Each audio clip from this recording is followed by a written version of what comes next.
What's up, everyone? This is Kanal, Black Man Travels. How's everyone feeling tonight? It's Thursday. It's a chilly Thursday here in Atlanta, but it's a good Thursday. Super excited to come on live. This was kind of last minute that I chose to jump on this podcast.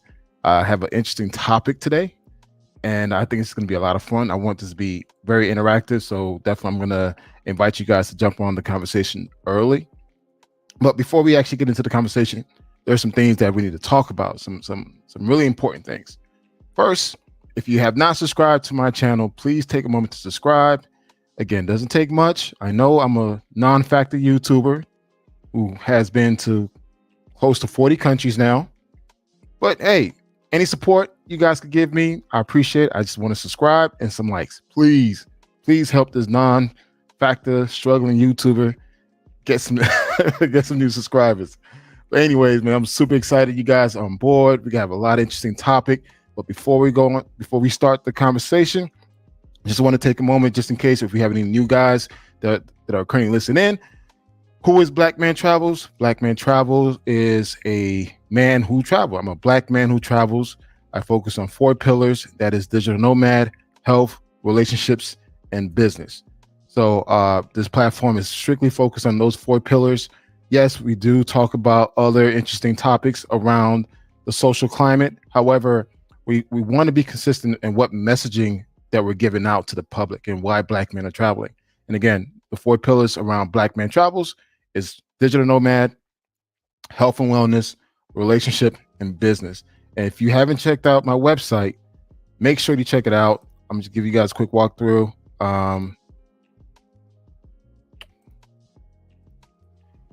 So this is my website here. And basically, again, as I mentioned before, focus on 4 pillars.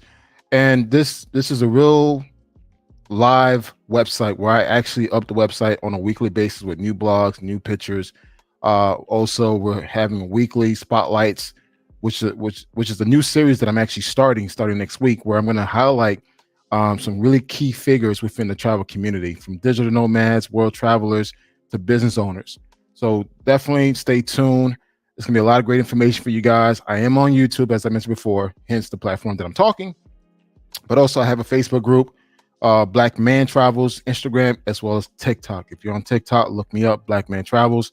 I'm actually picking up a lot of steam on TikTok, which is converting more views to my YouTube channel. So definitely check it out. And also too, I am a writer.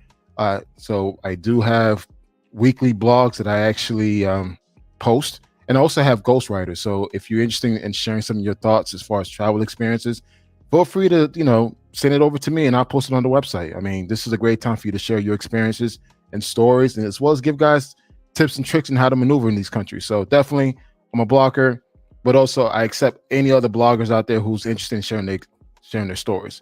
And of course, pictures. I'm all about receipts, taking pictures, videos.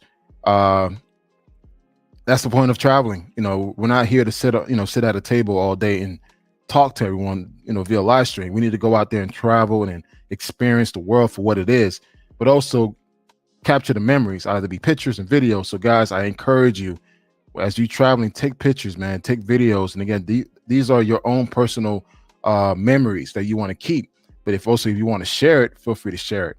And that's a great way to literally tell your narrative as far as why you travel. Because as of right now, as you guys can see, based on social media and other platforms, the Black Man traveling is not in a positive light because we're not telling our story. I think we need to be more proactive and why we travel, and don't be afraid to show off some of your adventures. And I actually do that through this website.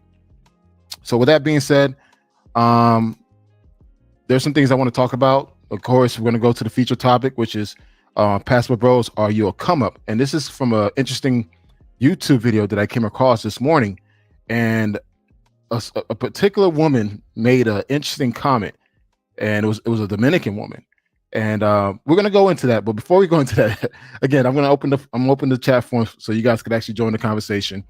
But before we do that, I want to take a moment to really acknowledge a man that's recently passed out in Chile. Let me get the news article for you.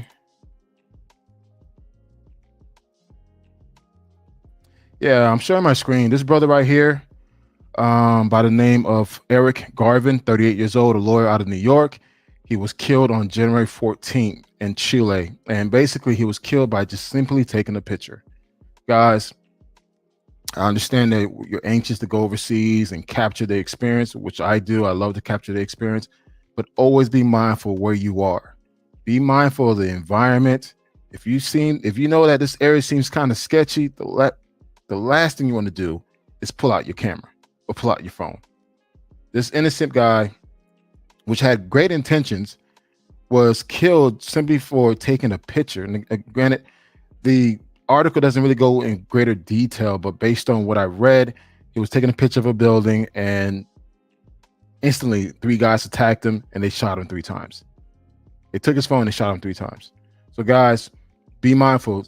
Latin America, certain parts in Asia, certain parts in Europe, is still not safe, guys. So understand, when you in these countries, conduct yourself accordingly, but also be mindful that you don't need to take a picture of everything. If you feel like this area seems kind of sketchy, don't risk it. It's just like you going to the hood here in the States. You know damn well you should never take out your phone out and start taking pictures. So be mindful of that and just be more self-aware that where you are. And again, condolences to his family. This young man didn't have to die like that in another country. But guys, just be careful. Granted, I want to be more careful as I move forward in my travels. If I see any sketchy areas that I know for a fact that I have no business being, I'm going to remove myself from that area. There's no need for me to be in that area, guys. Even some of you guys are going to these sketchy areas to meet with women or to be part of the hood crowd. It's not worth it. It's not worth it. So guys, just be mindful how you move in these countries. Don't come back home in a body bag. Again, condolences to this man's family. And it's just like a simple mistake could cost you your life. Moving on to the next thing I want to talk about. I just recently found out in Colombia, another American, it seems like we've been all over the news lately, the whole travel movement, has recently been charged for brutally murdering his girlfriend. Sorry. Need to pull it up real quick.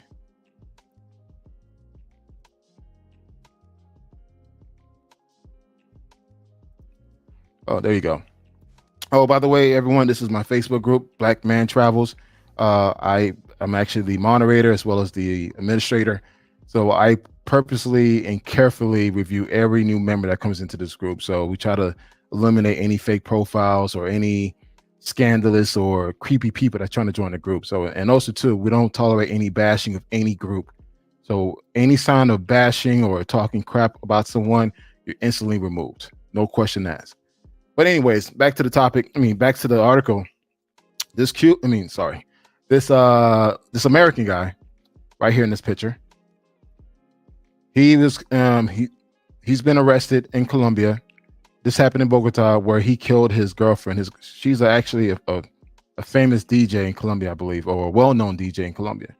He brutally killed her and stuffed her body in a body bag, dumped it at a trash can, and he got caught. Guys, I'll tell you this. Now that a lot of you guys are traveling now and you're getting your first taste of experiencing another woman in another country, and you may fall in love easily due to the fact that, a lot of you guys are always complaining that, you can't find love within the United States. Guys, understand this. No matter where you are, never lose your shit over someone. Not to the point where you have to literally kill the person, chop them up, put in the luggage, and dump their body in the trash can. Guys, be mindful. Just no person is worth that much of a headache. If someone doesn't want to be with you anymore, walk away. As men, you need to have a mindset of abundance. If you have that scarcity mindset, then of course you're gonna do stupid things. But if you know that, hey, things didn't work out between her and I, it's all good. I'm gonna get over it. Then I'm gonna move on. It's that simple, guys. There's no need for you to cause harm to another person, such as this, just because someone doesn't want to be with you anymore. So so guys, just check your feelings, man. When you board on that plane or dating someone, if things don't work out, don't do anything stupid that you're gonna regret. Because this is totally uncalled for. I mean, I read the details of this case. It was brutal, extremely brutal, extremely brutal. And the fact that he did all this and try to sneak into Panama, trying to escape, they caught him, is insane. So guys, look, it's not worth it. If things didn't work out between you and this lady, just move on. Understand there's a grieving period. You want to, you know, recover from that. Take your time, but don't do anything hasty that's going to risk your life or someone else's life. So just be smart about it.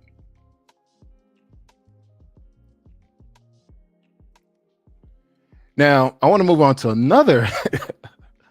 This week has been an interesting week, like just within the travel sector. It's just been, wow, from the passport bros getting all this attention to, you know, this young man being shot and killed last week, and now this other American guy brutally killing someone, deleting someone in another country. Now I came across this YouTuber, and I was quite surprised that the stuff he was saying, and I'm like, wow, you saying this wide open.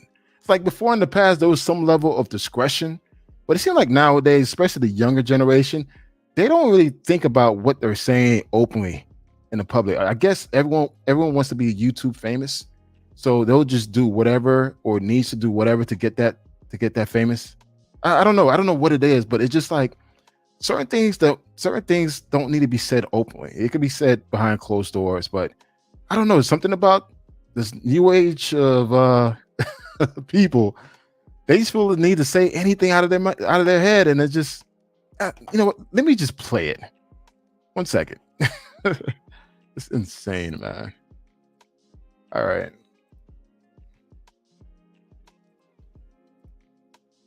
I came across this guy. I don't know. He came on my feed, and I was like, "Hey, what the hell is this?" So it was the cost of pros in Colombia in 2022 and 23. The price went up. Granted, this guy has 379 subscribers.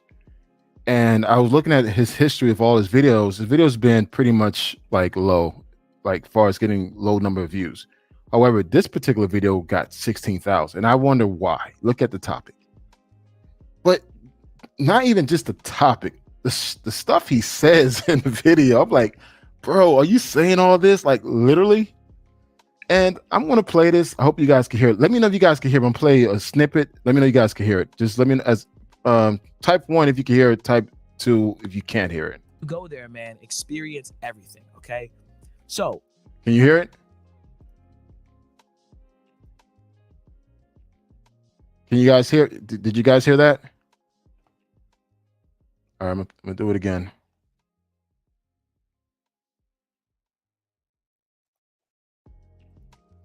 How do you get around girls asking for $100 for an hour of their time? Here's what you guys do. You're going to hear it here first on Mentuition. SB is going to help you guys out, all right? What you need to do is you ask the girl how much it is for her time. You don't give her a time frame. You don't say an hour. You don't say 2 hours. You let her explain what her pricing is. So you, in Spanish, you type, how much is it for your time? Okay.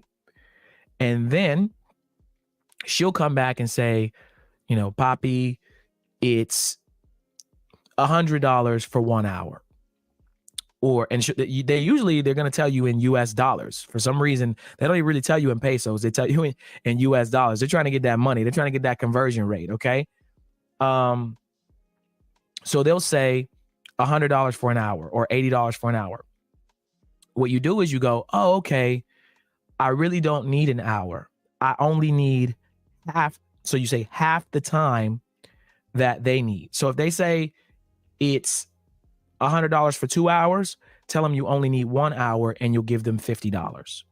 If they say it's $100 for 1 hour, tell them, you know, mami, no necesito una hora. I only need, you know, that's in Spanish. I don't need 1 hour. I only need 30 minutes. Solo necesito 30 minutos. Most girls, I was probably like, I think there was 1 or 2 girls that didn't fall for that and or didn't go for that. But most of the girls that I dealt with, they were like, oh, sure. Okay. You'll pay me $50 for a half an hour.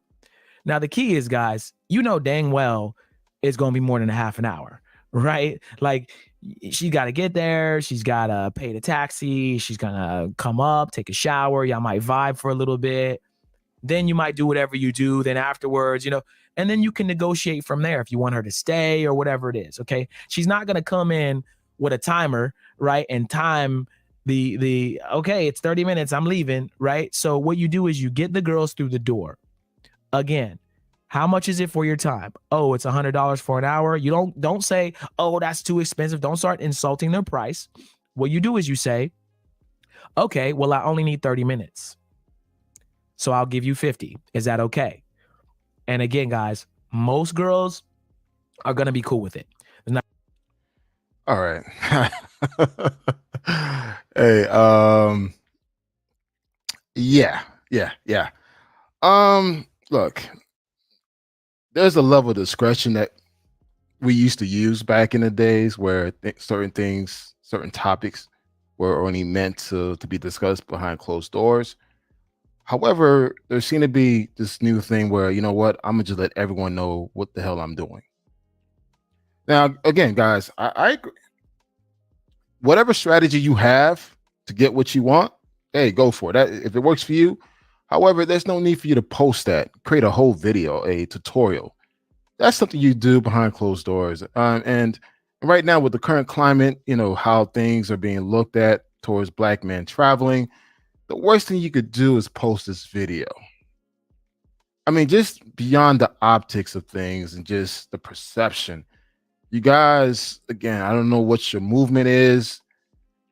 I'm an old man, so I can't relate to what all the new stuff that you guys are going through, but use some level of discretion. Utilize other platforms where you could actually keep this, between closed doors, and you guys could actually have some type of, a community where you guys understand like this how things operate within your circle. What's the point of you actually posting that on YouTube? And again, I was looking through his catalog of videos, and they were mainly about gaming overseas and everything else, red pill stuff. And I'm like, all right, he seemed like a young guy, just probably starting out, whatever, and probably just started traveling as well. But I understand he's trying to grow his YouTube channel, which I totally understand. I'm trying to grow my struggling YouTube channel, but I will never talk about that on my platform. Maybe because you should never lead with that. But then again, there's a lot of new guys that are starting to travel. They're starting to go to these countries like Colombia, to the Costa Ricas, the Dominican Republic, and other countries, Thailand, to, seek adventure. I understand that. But guys, use some level of discretion. I just feel like that was not in good taste. That wasn't. I mean, I left a comment on this post, on this video, then I took it down because I kind of went in, but I realized, like, you know what? He has every right to post what he posted. And like, who am I as another content creator to judge him for that?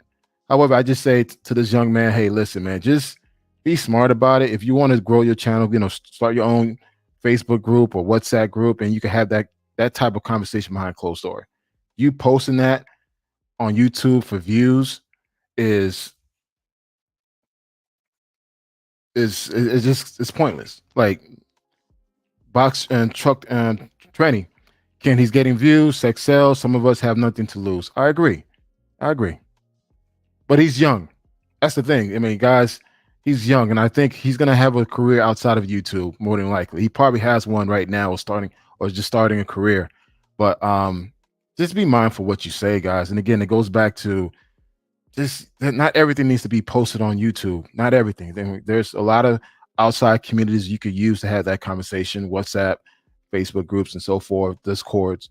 Just be smart about it, man. It just, when I watched the entire video, it was kind of cringy. It was just like, wow, okay, he speaks well.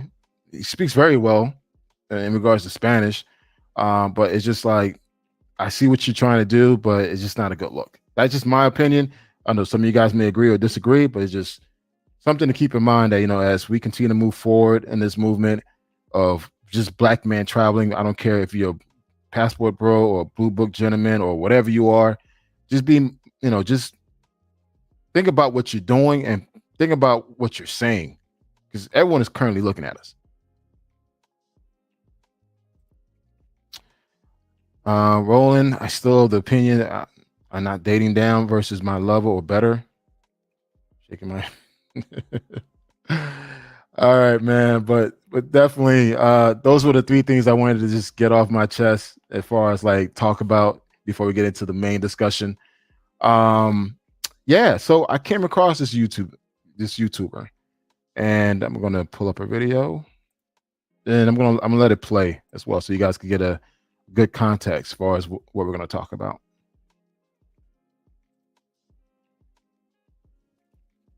All right, there it is.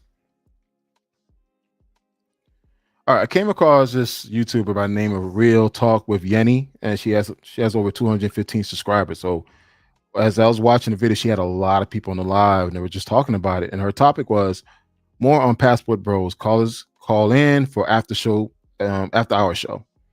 So I'm just sitting there listening, reading the comments like I always do. I always go straight to the comments when I'm listening, and I just heard one person introduce herself as a Dominican. So I kind of stopped and replayed it, and I wanted to listen to it again. So I'm going to play it again. This is based on the whole issue that happened in Brazil. So there's been a lot of other YouTubers piggybacking off of this, talking about, black man traveling, passport bros, and everything else. And it was interesting how what she said as a Dominican. I was in Dominican Republic last week, and I was there for about a month. It was interesting to get her take, but she was not the only person that said that. And I've met others, foreign women, who said somewhat the same thing. So we're going to talk about that. I'm going to let it play, and we'll start our conversation.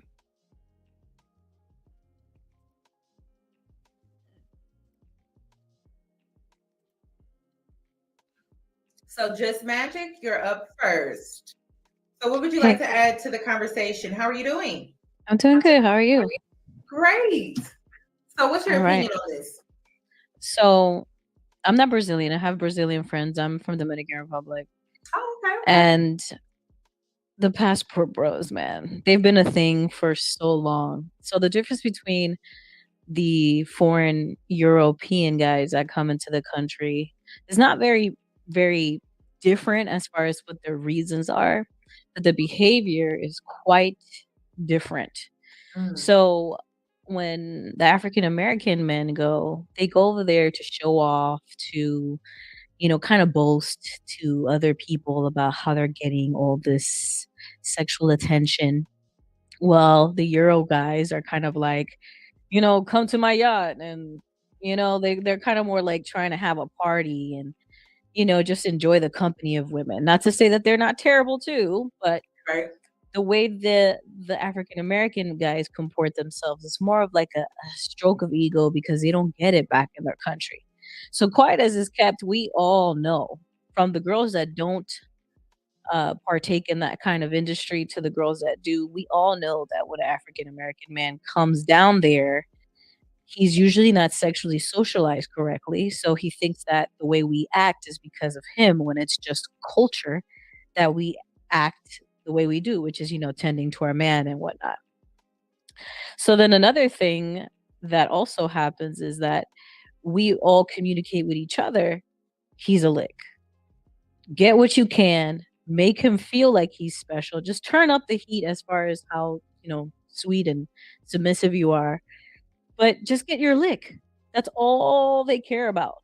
And see, the thing is, I don't even hate on it, because this is what I do here in America. When black men tell me, "Oh yeah, I like your kind of women," da da da da, I'm like, "Hell yeah, come to my country. Hell yeah, come to my country." Why? Because I'm thinking about the women that do need money and want to get that lick, and they're just the easiest lick to get. Whereas a Euro guy is gonna be like, he's gonna want for you to establish, like, look at him with some type of respect, understand his his lifestyle. He wants you to be impressed by him. Whereas the African American men are more like, yeah, I don't get attention from my women over there, so that's why I come here, and you women are the best. And we all are in cahoots. We all Right. know what time it is. So that's all I have to say about them. They're not special over there. And they already have made their own reputation in Brazil and DR and Colombia, all that. They've already made a terrible reputation. We're obviously not going to say it to their face because we got to hit the licks. Oh, girl, wait a minute. Wait a minute now. Wait a minute now. Now you just came through. You didn't just drop T. You dropped a bomb, and it's just wait a minute. So it's this unwritten, you don't say it out loud. You just have this code among each other that this is what we're doing. Yeah, because we already know that men that talk badly about their own women are, it's almost like treasonous. It's almost like they're natural born backstabbers. Ooh. So it's like, what's the point of with dealing with them besides catching the lick? So it's just like, yes, we're in cahoots, we know, because we know that they're not loyal enough. So we'll play up our part, because we know what we're gonna get out of it, which is a visa or some money or smart girls. Blah blah blah. Smart girls, I see. Yeah, so they're not gonna say nothing. No, none of these know women the game already. Yeah, but even here in America, like, or even back home, doesn't matter. When we're in closed spaces together, or we're running our mouth, it's not something that we're doing publicly. Like, oh, look at this guy. We're about to, we're gonna act like we're hella interested. But in between each other, we're like, man, you know how them guys are from over there. They don't give a shit about their women. You think they're gonna give a shit about us? Hell no. But he did invite me to such and such last night, and he said he's gonna drop XYZ. So that's how it goes. And I know they think that they're special, but they're not. They'll never be. And the ones that do become special are the ones that have kind of like the Eurocentric lifestyle, that are living up to the hype, that are actually professional, that go there and they already know the language. They're very, very cultured. Those are the ones that we'll talk to. But the other ones, child, please. Wow. But that actually makes sense. That makes sense. So you can tell, the difference. So the man that is really trying to learn the language, learn the culture, and be a part of the culture. That's how you guys are able to make the determining factor. Of course, like, they have some stuff going on for themselves. Well, some will try to learn the culture in order to sleep with the girls, right? Like, they'll try to learn, but you can tell the difference because one is actually well traveled. Like, one is well traveled, has businesses, is established. He's already talking about family and normal things that a sane, good man with values will. But for the most part, they don't talk about that. They're just like, what are we gonna do later? How are we gonna party? Where can I find weeds? Where can I find this, that, and the other? And you just kind of like the runner girl that ends up being the hookup girl. Do you get what I mean? Right. Okay. Well, thank you, Just Magic. I appreciate you for coming up here and giving us a bomb. I can't even say that, girl, because All right. I'm reading these comments, man. Oh my goodness. Let's get this conversation going, man. I dropped the line for you guys to join the conversation. Definitely, I want this to be an open forum, man. Guys, jump on the line. Let's have this talk, man. Get everything set up. All right, man. So, let me fix my banner. Yeah. So the question for tonight is: are the passport bros or black men traveling or blue book gentlemen's, whatever group association, whatever you are you a come up in these countries? Now, I've been traveling for quite a while. I've seen a lot over the past 20 years. And I've seen some things that, yes, guys were used. They were used really bad. But also seen guys who met beautiful women, family loyal to the T, women where that they grew a family, started businesses, and doing very well. But guys, just majority of time when men travel to these countries, we're looking for a good time. Let's keep it real. Not like how many of us are actually going out there looking for a wife? It's not many.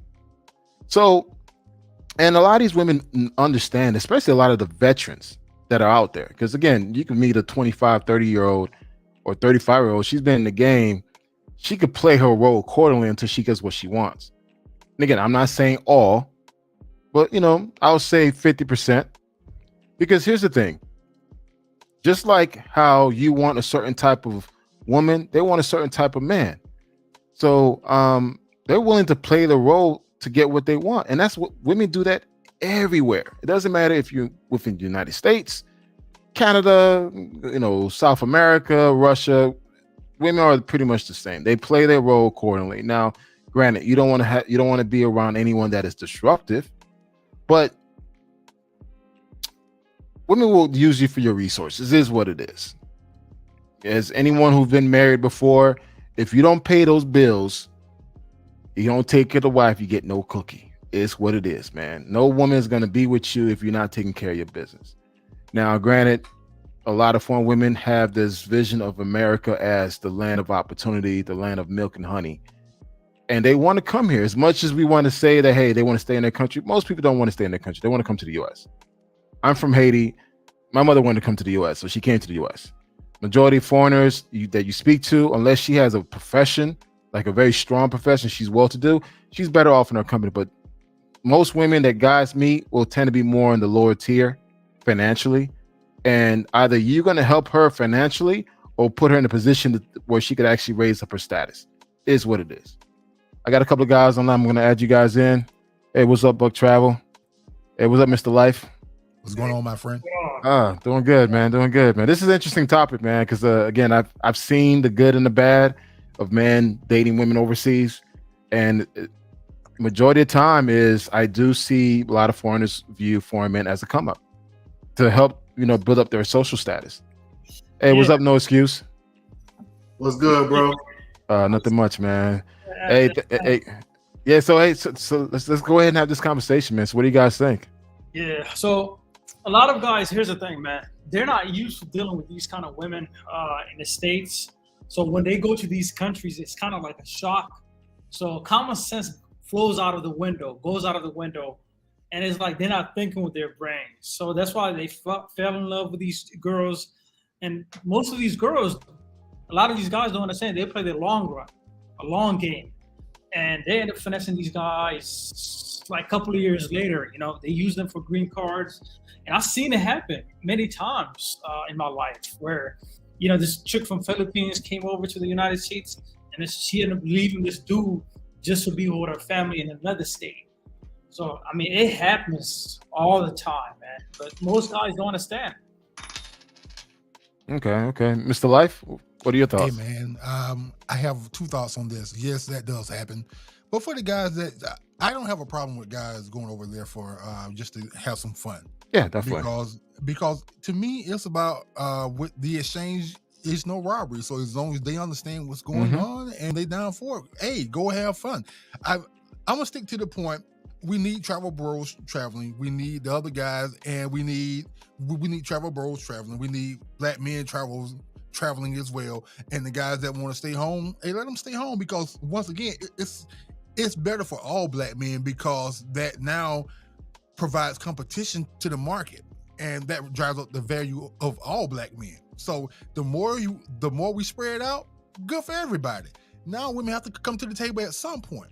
If a lady here in America knows that a man can go overseas and find him somebody that wants to be on his plan and program, I'm gonna tell him to go for it. If he wants to just go for it and just have fun, go for it. Because when he come back, women gonna start seeing it at some point in time. Like, hey, these men don't kind of want us because they can go somewhere else. What do? They I don't think they'll change their attitude up front, but at least it gives you some bargain. It gives you a bargaining chip at that point in time.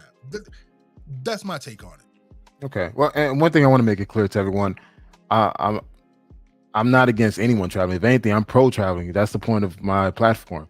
I just want you to be realistic of your expectations. Now, if you're going there to have fun, let that be known you're going there to have fun. If you're going to go out there looking for a certain type of relationship without you putting the effort in, guys, understand this. A lot of these women are a lot of, they know more than what you think. They may play that dumb role temporarily, but they know a lot more than what you think. And the thing is, just don't try to go there thinking that you're going to find love on your first trip. And if you do find love, be careful with that, because again, she may be in the game for a while, then she could just say, hey, yeah, I'm innocent, I don't do this, I don't do that. But then again, a few guys already experienced her. So you just got to be mindful of that. And also too, it's just like every woman that you meet, either domestically or foreign, has an agenda. The question is, do you fit into her agenda? Now, granted, you may be the guy that has the money, but may not have the looks. So she'll use you for your money, but have someone else that has the looks. Or you may be more of her emotional bag, where she could just sit to you and just let it all out. But yet she's always have someone else that's going to compensate something else that you lack. And so always be careful of that, especially when you're dealing with a foreign woman. And also too, guys, if you don't know the language, it's kind of hard to build a relationship with someone. I mean, you can only do the Google Translate so long. I've seen many Google Translate relationships in person. It's kind of hard to watch two people sitting there not even talking to each other, and the only time they have something to say when they pass the phone to each other. You can only do that for so long, and eventually, I think even for the lady, she'll get turned off by it, because she naturally wants to communicate. So if you can't communicate with her, how are you gonna have a relationship with her? Now you could actually say, "Hey, baby, you're my girlfriend. I'm gonna pay your bills. I'm gonna put a ring in your finger." Yeah, okay, she'll play a role, but best believe if she finds something better, she's gonna jump on that. And I've seen that happen plenty of times. No excuse. Yeah, man. I felt like that Dominican lady was coming from a place of hurt, man. Like she got played or something before. That's when people start to backstab. But I think that dealing with Dominicans, a lot of us realize that they, for whatever reason, they just think they smarter than us. You know what I mean? They think they you know what I mean? They think we know that they trying to finesse us. We 2 steps ahead, so we play along with it, and just like they play along with it. So the fact that if we a come up or not, it's always a win-win for both sides. You know what I mean? They getting what they want for the most part, and the men getting what they want for the most part. Yeah, but just keep in mind, I don't want to make it just seem as a Dominican thing. It was just foreign women in general. I used her as the title to draw people in because she said it. But a lot of men, especially a lot of Caucasian men, have gone to Europe. Did the what you call bride and the mail-in brides, and all these ways, different dating sites, whatever, to meet women, and they always seem to get got because they didn't plan accordingly, or the lady or the women misused. Play with their feelings. Like, listen, you didn't meet her expectations, so she came here. She utilized you to come up until something else better comes along. Have you seen that or experienced that during your travels? I mean, not with brothers. I mean, most of us that travel, we had enough game to realize we not gonna fall for the BS in the U.S. Okay. So guys that travel, we already up on game for the most part. So what about the guys that never traveled? This is their first time traveling, and there's no one advising them that, hey, listen, there's a possibility that this person that you've been speaking to may have a Papi Chulo or a Tigre already on the sidelines and just using you as a way to come up. That happens. Yeah, it's guys like that. I mean, it's a lot of guys that's not in certain groups and either think they know it all or they just never had no real relationship experience in the U.S. So yeah, sometimes those guys do get taken care of, but to paint the whole, travel movement that guys are just naive and dumb and just getting the short end of the stick. I don't think so. Okay, and same here. I mean, as far as like, you and I, we talk about this a lot, met in person several times. I'm all about men traveling, but also I'm all about men understanding the environment that they're going to. Right now, yes, get your passport, go, but be careful where you're going and who you're messing with, because again, a lot of the guys are going to the same fishing watering hole, and I've seen it plenty of times where guys will literally date the same woman, and she's playing like them with a fiddle. Like she got dude on Tuesday, then when he bounced on Friday, is another one, but he thinks that he has a relationship with her, but she's just playing her role. And the thing is, just like especially like certain countries, women are raised to cater to their men. So to them, it's nothing. They cater to their fathers, to their brothers, to their nephews. It's just part of their culture. But for us, when we go there, we take it as a big surprise because this is new to us. I mean, do you guys agree or disagree? Buck Travel? I definitely agree with you, man. I mean, at the end of the day, no matter how many times you tell guys, like how to act a certain way, when you tell them about the game, they still ignore it. And I've seen it many times happen to a lot of different guys, and you hate to see it happen to a brother, But me personally, man, I've seen it happen. I learned it from the next man. It happened to him, so it's like for me, it's like you got to live in these countries for longer periods of time to really understand how these women operate. And it's like you can't be doing a long distance relationship with them. Like you got to move there, then you can do the kind of like long-term relationship with them. Like that way it works. But long distance relationships, for me personally, it doesn't work, man. What do you think of those? Well, as far as long distance? Yeah, because that's where a lot of problems, a lot of these guys are running into. Is like next thing you know, they become a Western Union poppy. Spending like $300 and all that. Bro, I literally seen women in Medellin with iPhones and all that. I'm like, what's going on, man? Mr. Life, what are your thoughts about the whole long distance thing? Does it work or? Well, I must say, but I was already in a relationship. I was married. Me and my wife stayed.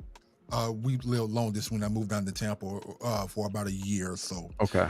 Yeah, but it was only a 4-hour drive because you've been, so Florida quite well. Yeah. So it was only 4 hours. So we saw each other on the weekends. But I wanted to address one thing about because you said that guys get game, right? So here's my thing about guys that get game by women overseas. Those same guys that get game by women overseas going to probably be the same guys in the States that get game by the same women here. And I think it boils down to like what y'all said about the relationship know-how, or actually being involved and actually knowing the game and actually being in there to actually understand hurt and pain. You kind of have to go through it to get it. So They probably didn't get it as a young man. So now they're getting it now. And I mean, the hurting and pain and being game, because I got game as a young man. I learned the game by getting game. That's what happened. So as you go through that, you pick up on certain things that happen to you. So it's unfortunate that has to happen to them because they didn't actually have the attraction to women here, or whatever you want to just call it as. They was not those men that women particularly desired here. They had to go there and it happened there. I don't think it's a big deal. You get hurt, but once again, if you've been involved inside multiple relationships, at some point in time, the game will catch up with you, and you will lose at some point in time in the game. That gets my point. Yeah, actually, Box Truck Trini agrees with you, Ken. If they're getting played in the U.S., they're getting played in the foreign. Yeah, I agree. And the thing too, but keep in mind, we have a new generation of men who are kind of like, they're more like antisocial. Growing up for us, we used to go to the malls. We had to cold approach. There were times where we had to really approach a woman. Nowadays, with social media and dating apps, people are not really actually approaching each other. So they rely on those dating apps and those tools to meet people. So they never build that one-on-one personal skill set. And I've seen it myself in these countries where a guy will literally feel awkward approaching to a woman.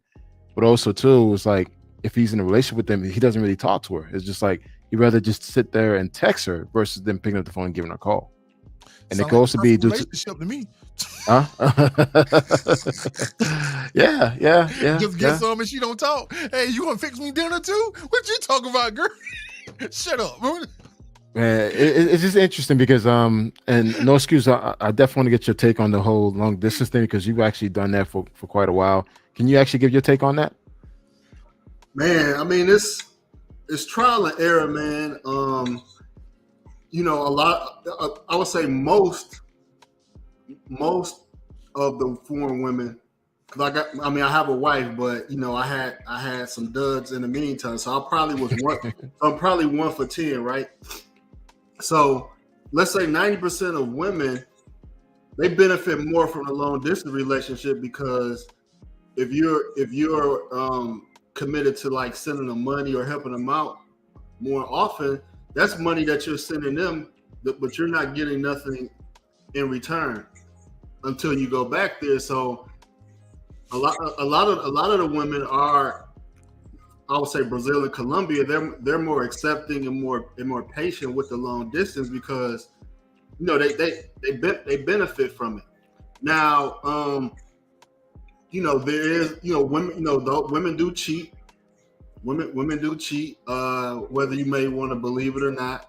No matter how good you might think she is, you know, women, you know, most women would cheat. When I say most, over 51% would cheat if you're in another country.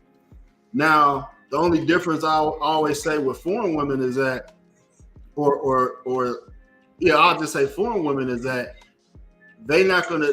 If you was living there, they wouldn't be cheating. They wouldn't cheat if you were living there, opposed to in the U.S. a woman to cheat and y'all live in the same house.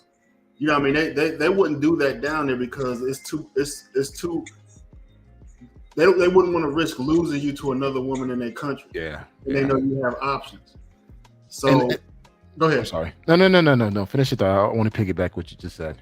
No, I was just gonna say, so when it comes to long distance, I think you just have to, like I said, it's trial and error. You're gonna meet some chicks, you're gonna realize, like, you know, she playing games, or you know, sometimes she disappear for a few hours because she quote unquote don't have a signal or in a bad area.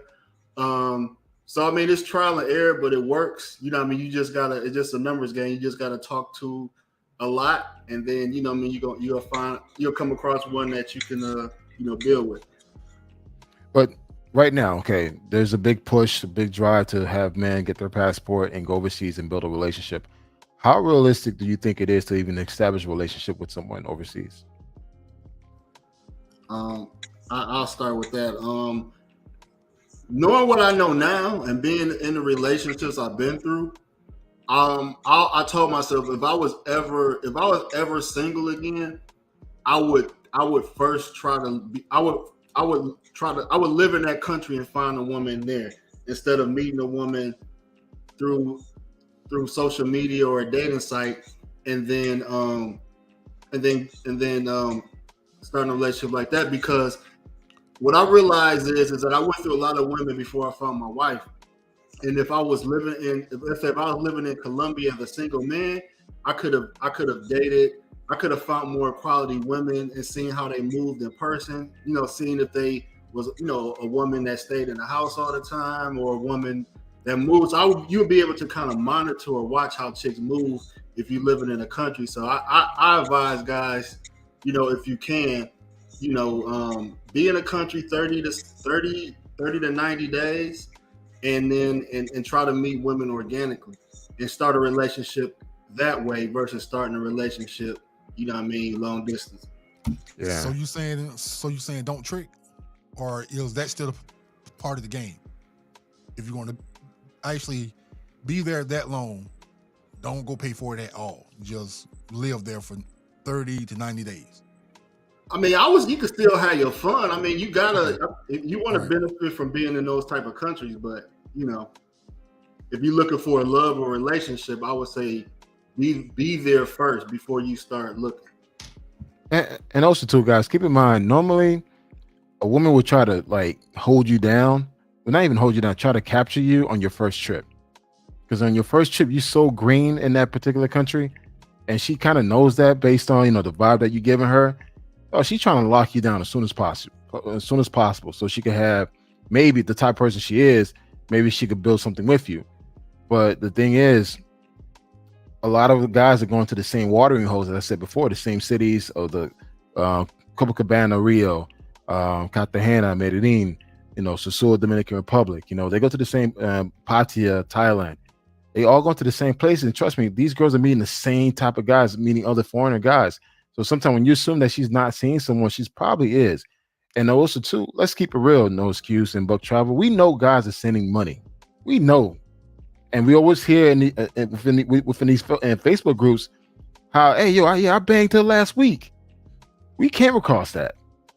And so it's got like oh, they do the what you call the whole facts check.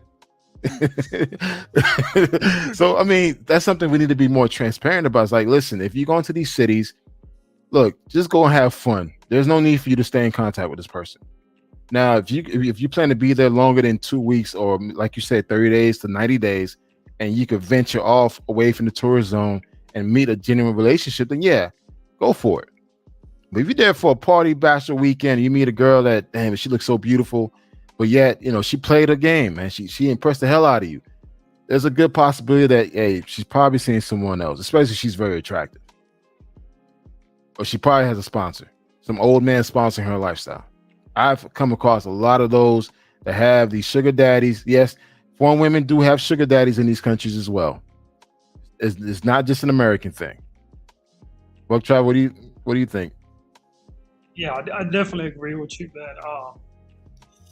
Last time I was in Colombia, man, I was messing with this chick, man, and while I was messing with her, like, she was on her phone, right?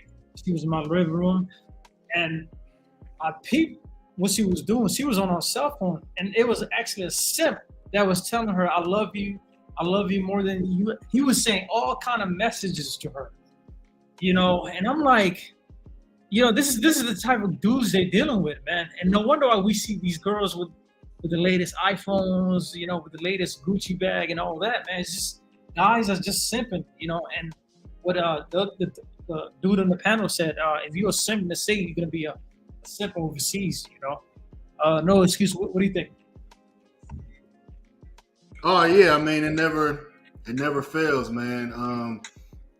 A lot of these chicks, man, they don't really like the lady in the video said, they don't really believe us. Like, you could be a guy that really fell in love and like, man, like, I really want to be with you. You could pour your heart out to her, but at the end of the day, a lot of them is just hardwired to just not even believe you, because they feel like if it was another opportunity to be with another woman, you would take it. So, they just say, what's the word? I can't think of the saying.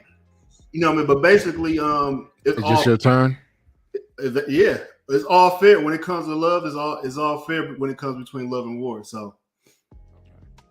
Yeah, because I know I've been in a couple of situations where, I didn't know the girl had, I hooked up, whatever, and she had a dude sending her money. I seen it. Like, she showed me what the dude was sending her. And these were like older men that, of course, they just needed some type of level of attention and affection. Guys, you have to understand, there's a lot of men out here, especially within the United States, that crave for that affection or attention.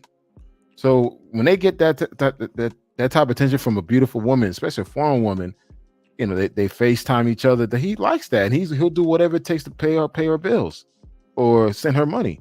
I mean, guys do that here in the States, man. I know guys, well, I don't know them personally, but they met a bad stripper or they met a beautiful girl, then he's like, you know what, baby, I'll pay your bills. And he's probably not even smashing it, but he just wants her company. That's common. I mean, guys are just with the OnlyFans aspect of it. They just, yeah, OnlyFans. Yeah. Once again, man, men going to simp regardless of what, and I think that's the thing. You can't do anything about it. They're going to do it here. You're going to see it inside the state. The game, everybody going to lose eventually. And as you all call them simps, I don't like to personally use that word simp, but just like they are novice at women, so I kind of get it where they're coming from. When you get that love, that attention, and that head rub, when they rub their hand inside your hair, yeah, you want to just give up all your dollars. Because just like you said, I know older men. I was the other guy to a lot of older men sending their girl money that those girls took me out, and that was here in the States. So I affectionately know what you all are speaking about, and that's why I say that if it's going to go down regardless of what. So the question is that can you all educate these young men and get the word out and just like, hey, bro, you don't know how to move. We suggest that you move different and just try to do better. And I'm gonna be seeing my way out because I just wanted to get up here for the first question because I don't have anything else to add to this conversation outside of that. So, fellas, you all have a great night, man. All right, take care, man. Thanks for jumping on. All right, bro. Like me.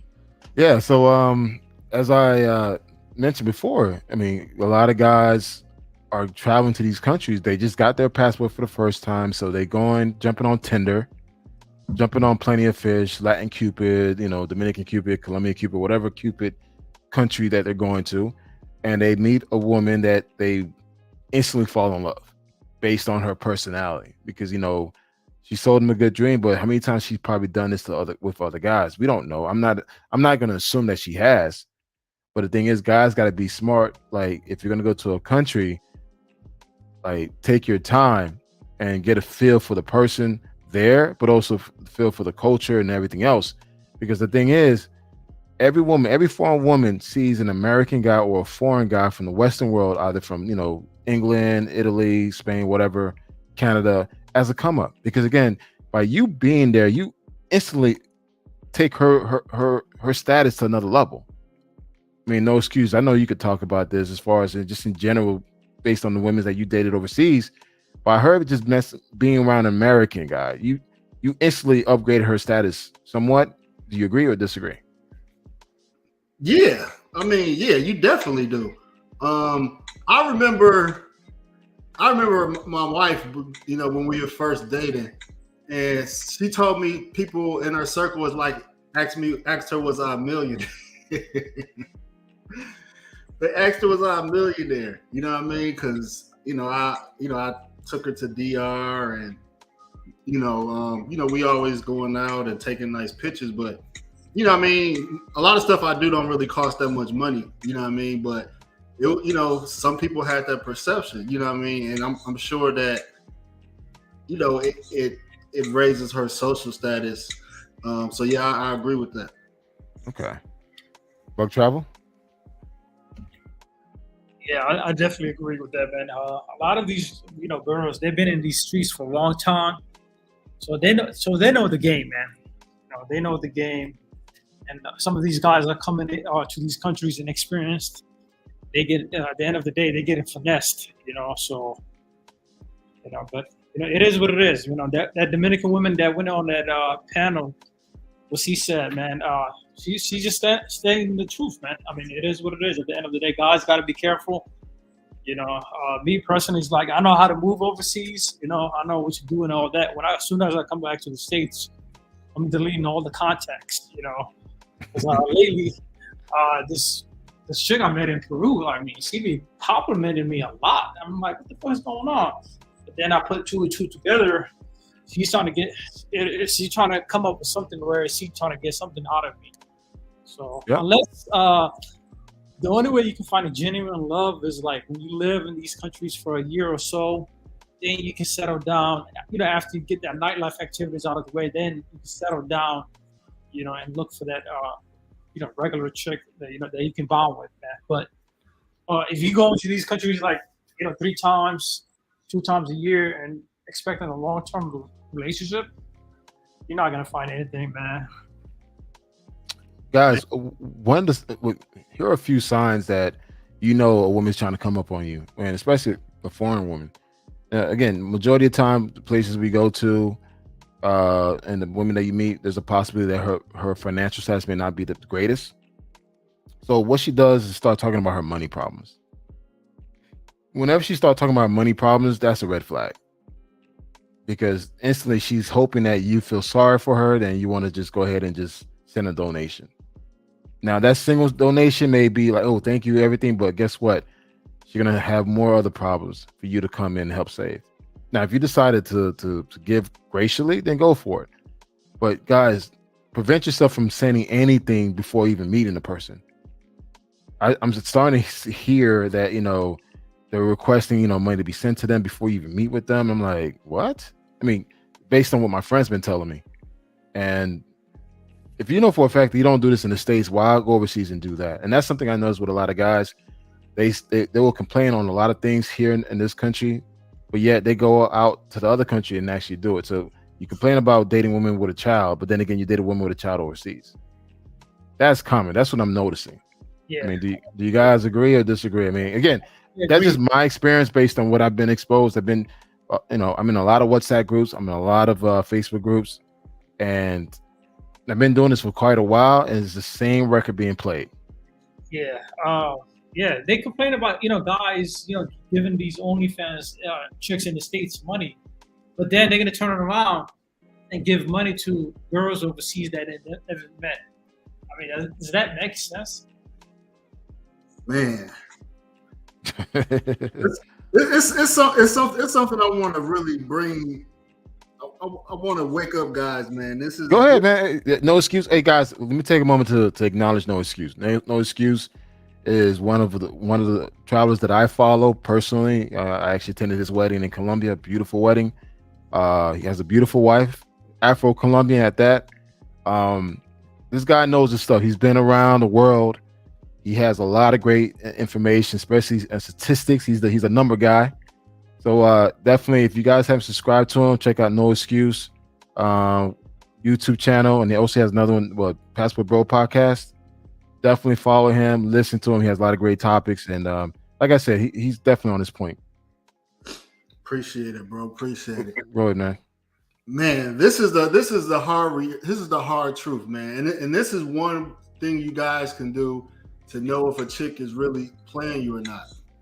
I've mentioned this before. If you're a guy that's contemplating or let's say has been a Western Union poppy, a lot of times, I would say most of the time, those girls, if you told her that I'm coming to I'm gonna use Dominican Republic. I'm coming to Dominican Republic to live for 3 months. I want you to come stay with me.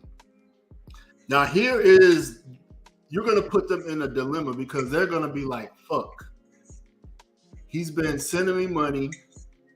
I've been, creating this fantasy like, baby, I can't wait till we live together, blah, blah, blah. And now you're there. So you've been sending her money and she didn't have to have sex with you because you in another country. Now you in her country, now she has to produce. So if she is, playing you and let's say work in the streets, now she can't do that because y'all living together and you pretty much monitoring her moves. So if you're living in her country, you will know for a fact, if what she was saying was true. And a lot of times, and I've heard and seen this before, a lot of times guys were able to have that time off. Whether they wasn't working or they was working remotely, and they've been in these countries for a long period of time, and the chick that they thought they liked or the chick they thought that was down, she wasn't available for whatever reason. She wasn't available and made excuses like, I could be over there some days, but I can't. Yeah, that's a big red flag. Yeah, it's red flag. So, test the chick by just saying like, look, I'm going to be living there for a few months. Are you going to live with me as soon as I get there? See how they respond, and I'll tell you, how is she playing a game or not? Yeah. Me personally, man, like I said before, man, I don't care what the next man does with his money and time. It is what it is at the end of the day. But me personally, I just wouldn't personally do that long distance relationship. That's not for me. But if the next man is sending money and he lives in Kansas and he's sending money to this DR chick, I don't have a problem with it. Let him do him. But I definitely do not encourage that kind of behavior. Well, I mean, I'm not against long distance relationship. I've done it several times in my life. Of course, you got to have the means to be able to see and talk to the person on a consistent basis. I think at this point in my life, approaching 45, I could do a long distance relationship because sometimes I don't want to be bothered. Like, I'm okay seeing you like once every other month, or once a month. Like, I'm good with that. Either it be domestic or overseas. I just never had any issues with that. But yeah, actually, I want you guys to answer this, man. Old country boy, most deal with working girls and don't even know it because they don't speak Spanish. They can't identify choppy. Is that true or false? That's that's true. Regular girls is like one of the ways they test you is they ask you how long you're gonna be there. If you say 1 or 2 weeks, she's most likely gonna be turned off by it, and so it's like that's why a lot of guys have problems with meeting regular girls. But there are some who met regular girls, had a nice relationship with them. But for most people, they're dealing with working girls. Yeah. Now, keep in mind that most guys tend to travel to the same destination, so more than likely, the girl you decide to hook up with in those countries, in those cities, tend to be the same one most guys probably hooked up with, especially on Tinder. So always be mindful of that because again, she already know what why you're there for. So just understand that hey, you just there to have a good time and keep it moving. If you try to stay in touch and try to build any type of relationship, she's gonna try to ask for something eventually. And of course, the little donation that you give gets bigger and bigger and bigger. Mm-hmm. Like DR chicks, they straight up front, they're gonna ask you for money.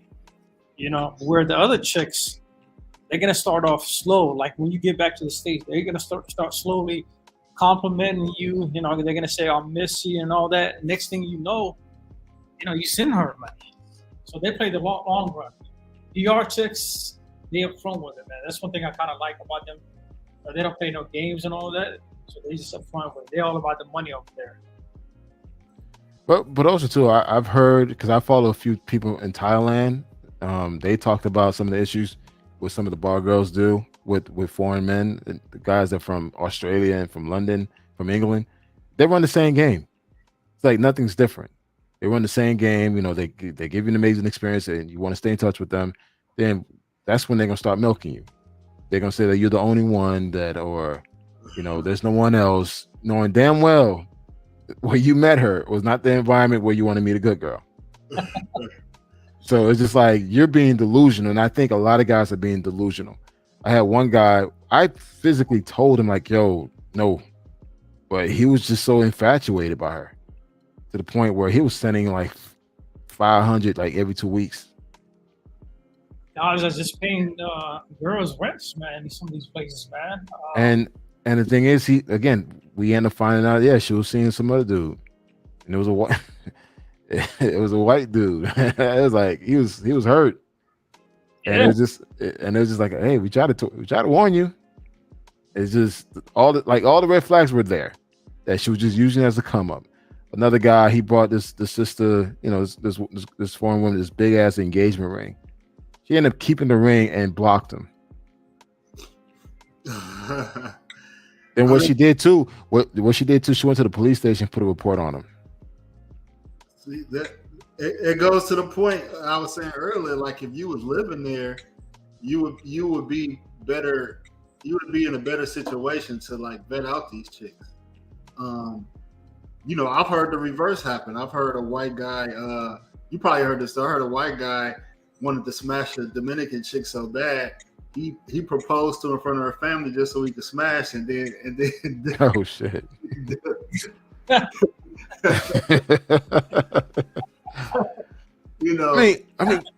I mean, guys, look, I get it. I get it.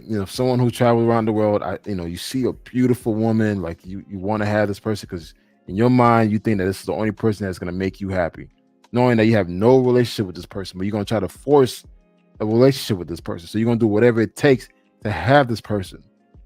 When you do that, guys, you have hence the guy in Colombia that literally brutally deleted his girl and chopped her up. Like, guys, don't ever be solely infatuated with somebody to the point where you're not thinking straight. what it's costing you money. I mean, there were guys during the pandemic that were sending like $1,000 to somewhere in Croatia, like to a woman that he never met. Wow.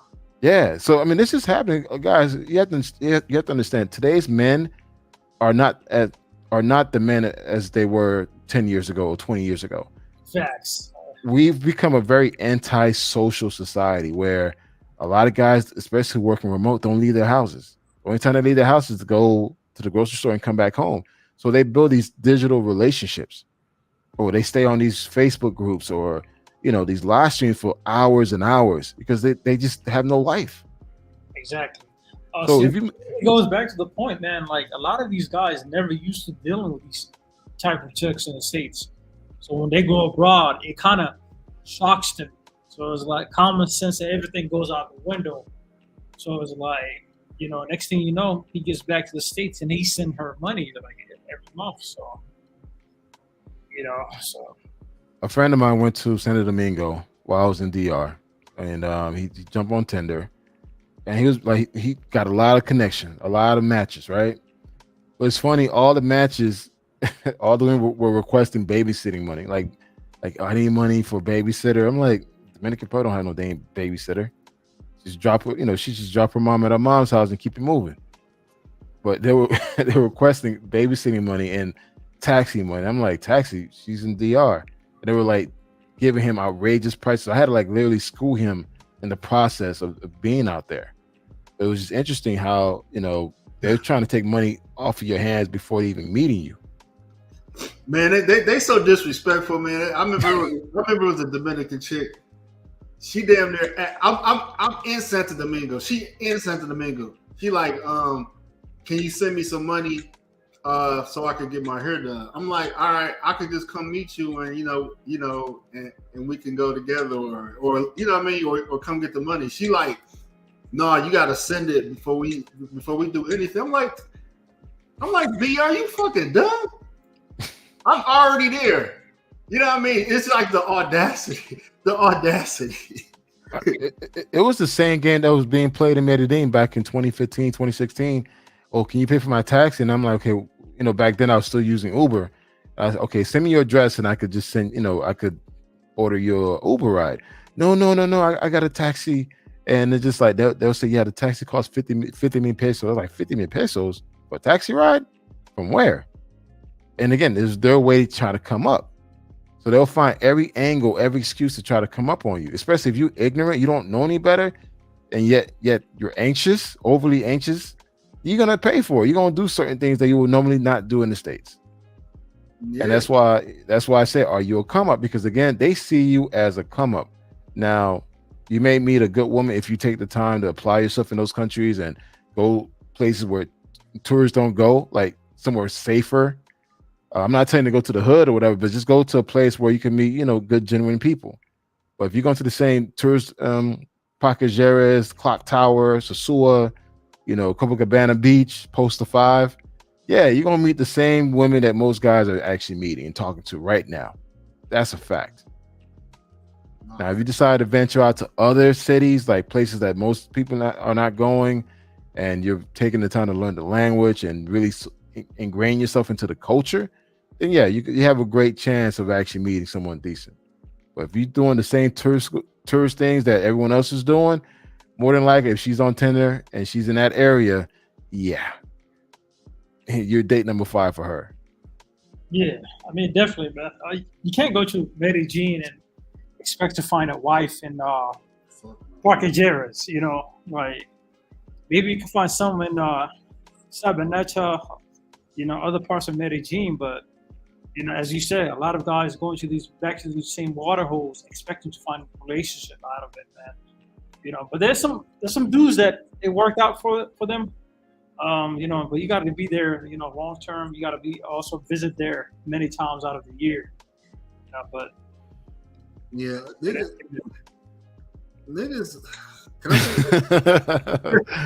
Hey, speak your truth, man. Just niggas be dumb, bro. I'm using Medellin for example, right? Like I know guys that have wives from Colombia, DR. Most of the guys that say married Dominicans, they either most of the time, Santo Domingo or Santiago or some, small rural town. Yeah. In Colombia, most guys I know that got relationship either like Cartagena, Cali, anywhere else outside Medellin. But niggas just think they just so niggas like being Mission Impossible. They like to say, I'm gonna go to Medellin, one of the hardest places to find a genuine relationship, and I'm gonna find one there. Like niggas always go against the odds, man. And it just kills me sometimes, man. Like niggas just like to go against the grain so much. Well, I mean, I think you still have a probability of meeting someone genuine in these cities, but you got to go there a lot. You can't just go there like once or twice a year. You have to like be there like every other month. You out there ingraining yourself with the culture in the city, like not doing what the typical tourist would do in Medellin. Like you out there in different neighborhoods, like Envigado, like somewhere far, and just surround yourself with good people. Like for me, I could speak on my experience. The young lady seen the picture. I've been with her for about 7 years now. I met her by accident. I was in Santiago, and I got lost. So I got on a bus, and I was asking her. I sat right next to her, and I was asking her, "Hey, listen, I was trying to speak Spanish to her at the time. It was very broken," and she started laughing. I'm like, "Okay, did I say something funny?" And she's like, "No, I speak English. I speak a little English." And so from there, we were just talking. We're just talking, whatever. And I say, hey, can I get your number? And I stayed in touch with her. I didn't see her again until I came back to DR. And I hit her up, like, hey, listen, I'm in town. If you don't mind, would you be interested in, meeting up with me for dinner? We met up for dinner. And from there, of course, I picked up an interest and we stayed in touch. Now it's been 7 years. So guys, sometimes I'm not saying that you can't, you can, but that person wants to have it and you want to have it. It can't just be one-sided. You can make it work. She's willing to come out, come towards you. Lucky for her, lucky for me, she had a tourist visa because of her dad. So one time, I think about the third year, she came down to Miami, and I put her on Spirit Airlines. Put her on Spirit Airlines. She came down to see me and spent 3 months with me. And honestly, I got to know her during those 3 months. Like no excuse just said. Like those 3 months, I really got to know her, and that's when I realized, like, yeah, you know what, I could see myself.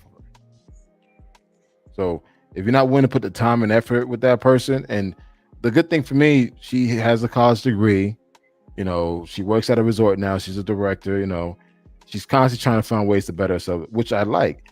The worst thing you want to do is, like, as much as you guys want to talk trash about women here in the States, about, they have nothing good going for them. Majority of you guys will go to these countries and find a woman that doesn't have nothing going on for her. Facts. So if you're gonna put down a certain group of women here in this country, you better make sure you be consistent overseas. Because I see a lot of guys like certain things that they would never tolerate here in this country, but yet goes overseas and tolerate so much shit from a woman. Hey man, that's 100% facts, man. There's some, as you said, there's some guys that wouldn't even tolerate single mothers here in the States, but then they're gonna go overseas and try to wife up a chick with 3 kids. Single mother. Yeah. I mean, no excuse. Come on, you've seen that plenty of times. Man, plenty of times, man. Guys, yeah, you're right, man. Guys got to be consistent. I was consistent because I dated a lot of chicks with no jobs in the U.S. and I was okay with dating a chick with no jobs overseas. So I was being consistent on my end, because I always wanted to be in that provider role, but I wanted to address something new. Free mixtape earlier, man. Sure, go for it. And he said he mentioned pros make more than yeah, I saw that as well. Let me pull it up for you guys. But go ahead and talk on what I look it up. Yeah, and that's true. Like I reacted to a video. I think his name Freddie or something in Sosua. He was interviewing Joanna, and something she said was so profound and it made so much sense. She said it was a guy that was stealing her money. He moved to the DR. She stayed with him, and he stopped giving her money because living there. Yeah, in his mind, the money that he was sending him was taking care of her housing needs or housing expenses. So he like, well, I'm here. you staying with me, your housing expenses is taken care of because you're living together.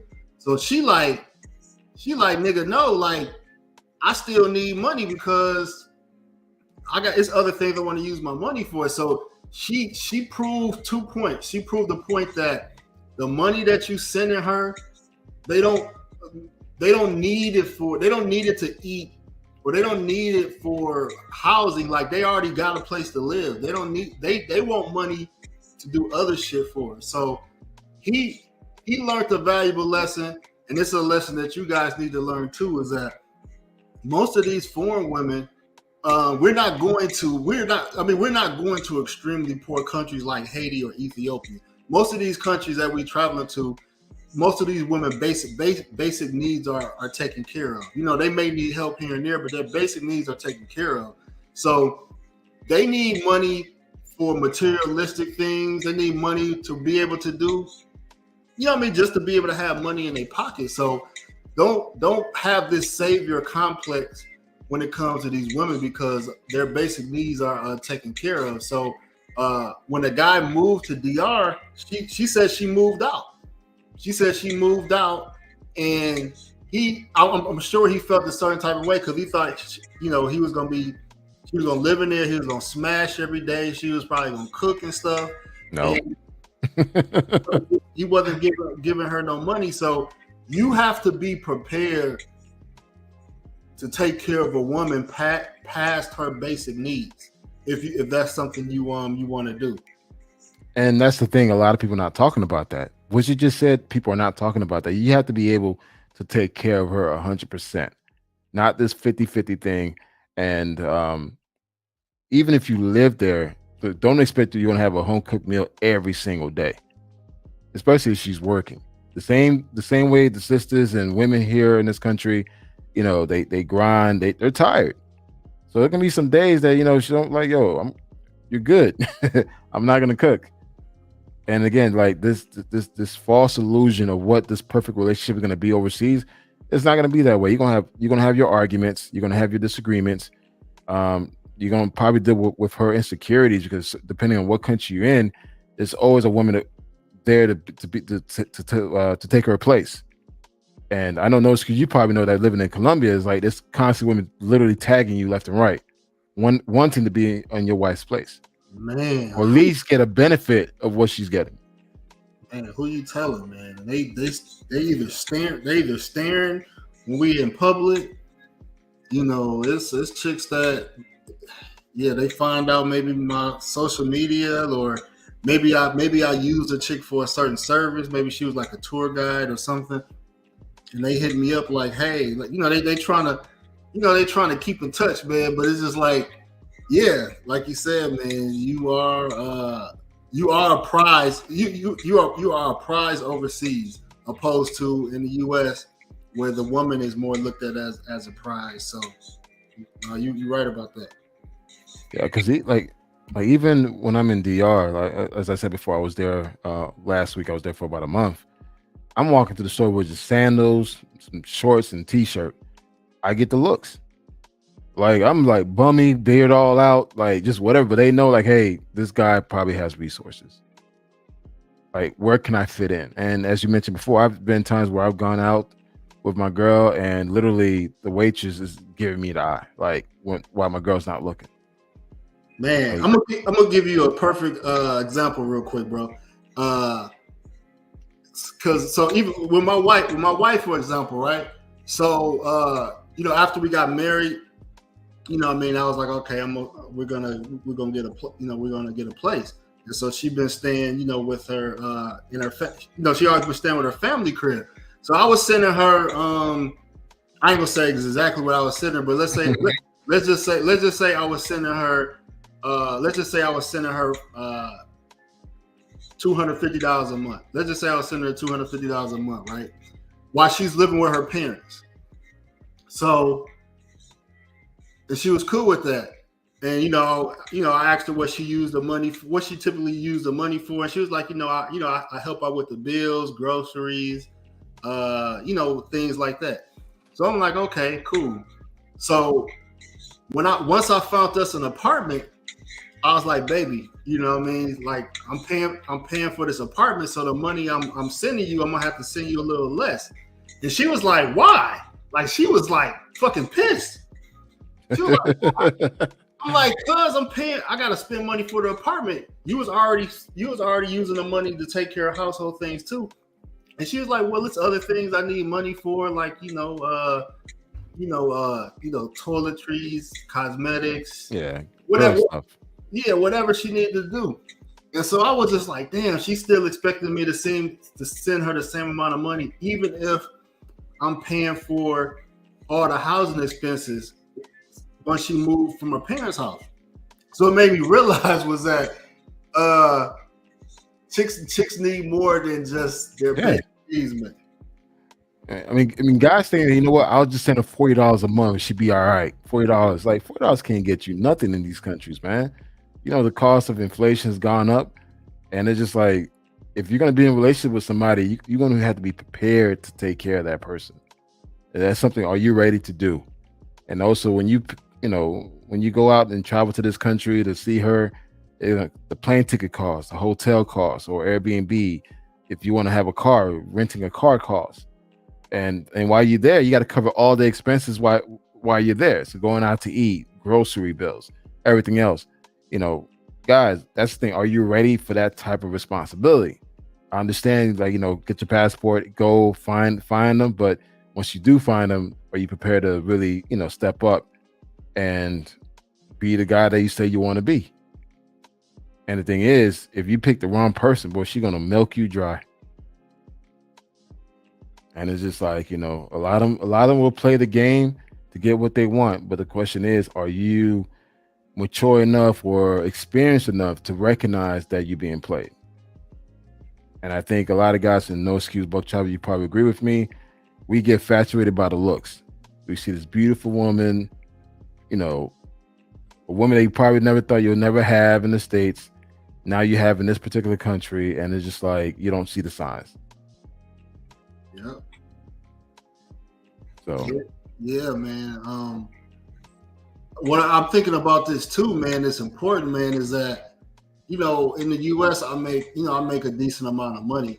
And when I first started traveling, I was making, I want to say about 60,000 a year when I was first traveling. And so, I felt like I was making decent money, able to travel every other month, but I wasn't taking care of a woman. Now that I'm taking care of a woman, I make over six figures. But I'm still check to check, because I got a house, I'm paying for 2 houses. I'm still traveling, and I'm still trying to maintain my lifestyle. So even Colombia, and this is what I want guys to pay attention to, especially the ones that's looking for relationships or love, is that the countries that you can afford to take care of another woman, is shrinking. And so if you're an American, you're not going to be taking care of a woman in Asia or Africa. That's too far. So so when it comes to Latin America, Colombia is getting more expensive. It is. Colombia is getting more expensive. I'm damn near getting to the point where I'm like, shit, I might save money bringing her to the US. You know what I mean? So I put up on a list of countries for Passport Bros 2023, and when I'm looking at this list now, and I'm just like, what countries can men afford to take care of another woman? So I don't know, and maybe you can answer this. I don't know which of these countries are cheap enough. Well, I don't even like saying cheap no more. Are affordable? Are affordable for a guy that's making, let's say, 60,000 plus a year. Could he afford to take care of a woman? I'm looking at Ecuador, Peru, El Salvador, and Guatemala.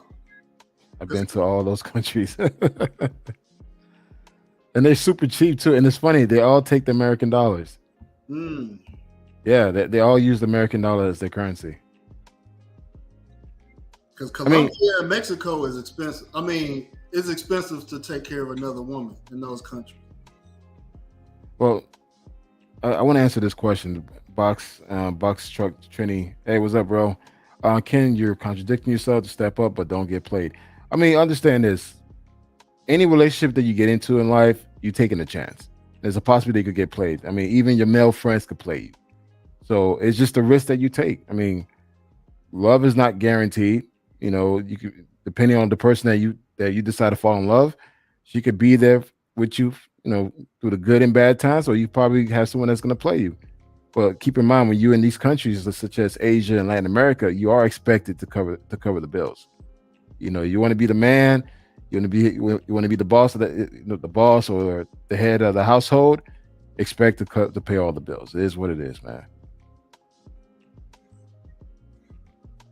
Yeah. Yeah. So what do you think? I mean, I gotta do some more research because I'm curious, but I want to know if any of these countries are cheaper than Colombia, Ecuador, Peru, El Salvador, Guatemala. What y'all think? I will say this. I've been to Ecuador, I've been to El Salvador, and I've been to Peru, and they all take the American dollar. Yes, the cost of living was a whole lot cheaper. And to be honest, I felt like my money went a lot further in those countries versus if I were to go to Brazil. Shit, Dominican Republic is not even cheap anymore. That's just, I felt like I was in Miami out there. But if you look into expat, and that's the thing, all four of those countries has a huge expat community, a huge retirement community. Actually, those four have one of the largest expat community outside of Latin America. Ecuador, Peru, Chile, and Ecuador, Peru, Guatemala, and El Salvador. So yeah, it may be the best bet because I know for a fact that my girl and I, she like her and I, we went to Colombia, and she wants to live there. Like, you know, it's like, yeah, she's like, yeah, I don't want to live here. It's like if we decide to get married or retire, I'd rather retire in Colombia because she sees it's getting too expensive in Dominican Republic to retire there. Oh hell yeah, DR is fucking like the U.S. Yeah, but dude, I felt it on this trip. I'm like, damn, I'm going out to eat like $100. You go to lunch at one of these restaurants, you're paying $20 for lunch. I'm like, you know what? I'll be going to the store, getting me some eggs and some plantains, some rice and beans. But yeah, man, she even said it. Like, yo, I rather live in Colombia because she loves Medellin. And it was just like, you know, I'd rather just live there than live in my own country. She says that. Bro, when I lived in Houston, Texas, this was back when I first lived there, this was back in like 2006 to 2007. I found the 1-bedroom apartment because Houston was considered like one of the cheapest cities to live in. So I found like a 1-bedroom apartment for like $425 a month. And I thought that was a lick. I was like, $425? I was like, that's a lick.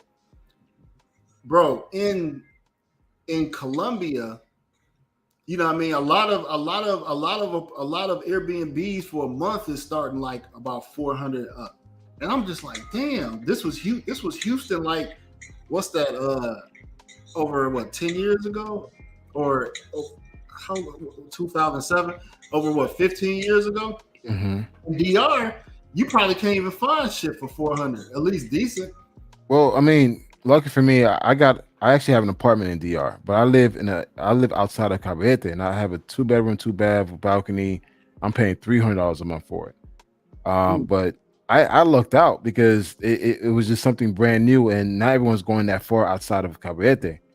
But once you get into Cabarete, Sosúa, Puerto Plata, man, you paying a good, I mean, lowest, a decent one, $300 to $500.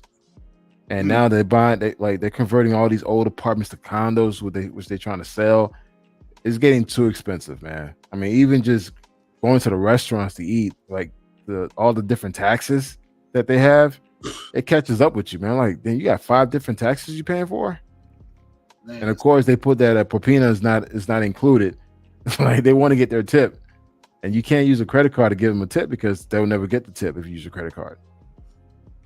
Dog, when I seen you in Sosúa, we was at the grocery store. Mm-hmm. Dog, I spent so much money on that weekend. I left DR pissed, bro. I was tapped out, man. I was like groceries. Yeah. You know, people always say, man, you could go to the local shit, man. Nah. Man, I'm trying to be comfortable, man. I'm trying to eat. I'm trying to be comfortable. It was expensive, man. It was so expensive, man. I was like, And that's the thing, guys. Like, we're not here to be a Debbie Downer. It's just like, hey, listen, we're just painting the true reality. If you decide to do these things, are you financially equipped and are you emotionally stable? Because again, depending on the women that you may meet out in these countries, she may try to run game on you. And again, if you find a good one, don't lose her. Because trust me, finding a good girl overseas is not that easy as they would, as much they want to, paint this movement. It's just like, hey, you could go find a good wife. Like, no, it's not that easy. Especially if you're not willing to put in the work and the time and effort to go find a good woman. It's the same thing as in the state. You can't go to another country. You know what? I'm not going to learn the language. She has to learn English. I'm not going to learn her language. Like, what kind of shit is that? You heard that many times, right? You heard that plenty of times. Yeah, plenty of times, man. I mean, it's gonna be a hard reality, and a lot of us, we have put in the work to kind of give you guys a framework to work within, so you don't have to waste time and money. Some guys might have to bring a woman to the United States. In my opinion, the low risk marriages, it would be for older guys that's okay with an older woman. Yeah. And preferably a woman that's, and this is my opinion, preferably a woman that I would say 40. I would say if I was to bring a woman to the United States, she would have to have been at least 40 years old. Meaning that she either have kids that are adults or she's at an age where she's not trying to have no kids. So in the event of a divorce, all I got to worry about is divorce. It ain't no chick trying to hit a child support lick. So a 40-year-old woman, that's probably more suited for a man in his 50s or 60s. Yeah, I agree. But if you want a younger woman, I mean, you definitely want to leave her. In my opinion, you definitely want to, move over there. Or you might be like, you know what? I'm too young for marriage. I just want to have fun. And then the world is yours. You could just go and have fun and date, casual date, and, save marriage until you 50 years old. You know what I mean? Some guys wait to that point to get married. So I'm more suited to advise guys, older guys, because I kind of know how they could move. The younger guys, same way. Yeah. Well, I mean, guys, you have to keep in mind, stay in your lane. If you're like in your 60s trying to meet a 25-year-old, I don't think it's gonna work too tough, man. It's just like, just be realistic, man, and just understand if she's done, at that phase in her life where she's done partying and taking nothing but Instagram pictures and all that. If she's not, you're gonna have a headache. Just be realistic. I guess that's what I'm just trying to say. Be realistic with your goals, with your intentions, and also too for the younger guys. If you're looking for a good time, make it known. Let her know, like, listen, I'm not interested in a relationship. That's it. Because the worst you could do is try to play her emotionally, and she go do something hard towards you. So just be careful, man. And always read the signs and vet the person. Don't be so quick to give in because you guys had amazing sex. Or she catered to, she washed your clothes and folded your clothes, washed and folded your clothes. That's nothing to her because that's part of her culture. And most women outside the US is part of their culture. Even as a Haitian, I'm Haitian American. My sisters and my mother actually do all those things. So I was raised in that environment. But for a lot of guys who were not raised in that environment, I know that you could easily get turned on by that because you're not used to it. But that's nothing special to them. They do that. They do that for everybody. Yeah, man. So yeah, I'm looking. I mean, I see a comment box. Trini said easier than Okay, he said easier than find a wife in the States. I thought he was saying you could find a wife in the States. I'm about to say what? Well, I mean, I can't say it's easier because again, you still got to put in work. I mean, not most guys are going to Latin America. As much as we want to promote Asia, majority of guys are going to Latin America because it's closer to the U.S. And Latin America, majority of women don't speak English. You can meet a Afro Brazilian or Afro Colombian, Afro Ecuadorian. The possibility of her speaking English is very slim. So you're gonna have to learn her language. That's gonna take time. Then even then, you gotta like go through all the emotional ups and downs. It's the same thing you go through in the States. To be honest, if anything, I think it's harder overseas than in the States because you have to learn a whole new culture. At least in the States, we all speak English. We all have similar subculture. You know, if I'm black, she's black. You know, we kind of understand each other. But once you date someone foreign, you really got to get to know this person because there's no foundation between you guys, especially if she's, you know, Caucasian Colombian, white Colombian, or, you know, white Brazilian and you're African American. She can't relate with the struggles you've gone through or you're going through at work. I mean, I could be wrong. I mean, do you agree or disagree? No excuse. I mean, I know that your wife is Afro-Colombian, so you guys have some type of common ground. Would you be able to actually marry someone that was opposite of a different race? I mean, like you said, I only can speak for myself. For me, Yeah. I just like the connection I have with Afro or, you know, people of African descent. You know, I have a more affinity, and partly because when I went to Africa, specifically South Africa, a place that I would want to live, or I want to live, I feel more comfortable bringing an Afro Latina to Africa because she's gonna feel connected. Like I've messed around with non-Afro women or non-Afro Colombians, and I can't imagine bringing them to Africa and them feeling uncomfortable. Like they would be very uncomfortable. You know what I mean? Listening to Afro beats, seeing a country with nothing but black people, the food, the culture, and not being able for them to be embraced like, okay, this is my brother, or my distant brother, or my distant sister. So Africa and me wanting to live in Africa, you know what I mean, made me want to be with like an Afro Latina because we have that connection. You know what I mean? Everybody, you know, some people don't have those same, you know, wants or desires. So everybody is different. There's no right or wrong. But to your point, I mean, in general, you want to have a connection. Sometimes it takes longer if there's a big cultural difference. And some guys, in some relationships, people just stick to their own cultures or stick to their own religions, and they don't really try to learn each other's cultural religion. They just interact and just focus on the basic things like communication, having a good time, finding things, you know, concentrating on things they have in common versus worrying about things they don't have in common. Yeah, I agree. And there's a question, I guess it's towards me, from Box Truck Trini. You think you can relate to our black women better than the foreign women? Yeah, I can relate to a black woman easily because I was raised here. I dated black women literally the majority of all my life. So yeah, I can relate to them a lot more. I think with a foreign woman, it will have to be black. It's just like, even with my Dominican lady, she considers herself black, you know, and it's like, and that's one of the biggest concerns that I had. Like, you know, when I was dating foreign women, it was like, you know, can she understand what I go through as a black man? And even though she's not American, but she understand like, okay, there's a racial class, social class, and everything else.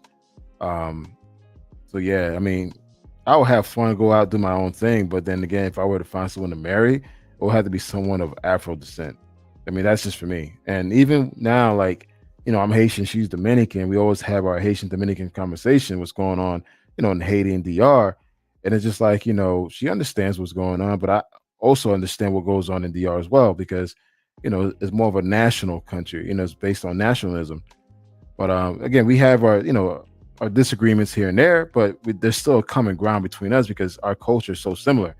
So even beyond the racial color, even beyond our difference based on culture, her being Dominican and I'm being Haitian, we still have a common ground because our culture is somewhat similar. I mean, honestly, anyone from the Caribbean islands, we're kind of all similar. From Cubans to Jamaicans to Trinis to whatever. It's just like we all have that foundation that we're kind of very family centric. We all eat rice and beans. I can eat that every single day. The only difference is the language or the dialect. So yeah, I can relate to a black woman, but also I can relate to a foreign woman. But the foreign woman will have to be some type of Afro descent. I don't think I could marry someone that was like Caucasian or someone that doesn't come close to my color. I'll go out and have fun, but nothing more. Charles Jones, I can and most. Who's this? DJ Music. HD.com. I don't know who this dude is. Hey, DJ, can you show your face? Before I let you in. Hey, no excuse. I got flashed last time, man. So I'm trying to. Oh man. Yeah. Hey, DJ Music, can you show your face so I can at least see who you are? Yeah, this is probably a potential troll. Yeah, I learned my lesson, man. You're not gonna get me the second time. Yeah, man. But yeah, man, this is a great topic, man. It's just hold on. Oh, it's Trini. Oh, okay. It's you. All right, man. Hey, try again, Trini. Try to jump in again. I'll let you in. My bad. Okay. Hey, try again, Box Trini. Jump online, man.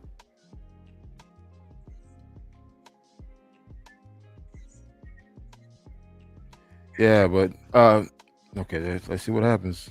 Check. Hey, what's going on, man? What up? You can hear me? Yeah, I can hear you, man. How you doing? I'm chilling, man. How you doing, bro? Doing all right, man. Having an interesting conversation. Thanks for jumping on, man. I have no excuse on the line as well.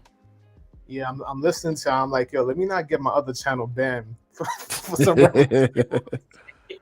Okay. All right. I was like, let me log in real quick, man. Yeah, man. Speak your piece, man. You were very active on the comment section, so. Yeah, I gotta delete all of those. But check it out. So you mentioned that you said that you could relate more to women in America, but you're dating contrary to that. So it's like, how could you relate more and not date? It seems like you have more with foreign women because you said you have a relationship with a foreign woman right now, correct? Yeah. Is she? And you said she considers herself black, right? Yeah. But do you align with her blackness, or you more align with her values? Kind of both. Like my ex-wife was black. The girls that I dated before my ex-wife were all black. With her, she's the first one that I'm taking seriously that is a foreigner. And I think what aligned us was like our values. And of course, I'm attracted to her and she attracted to me, but it was just, I think the core values that we have, and we have a lot in common, to be honest. So I kind of look beyond the foreign aspect of things. It's just all women.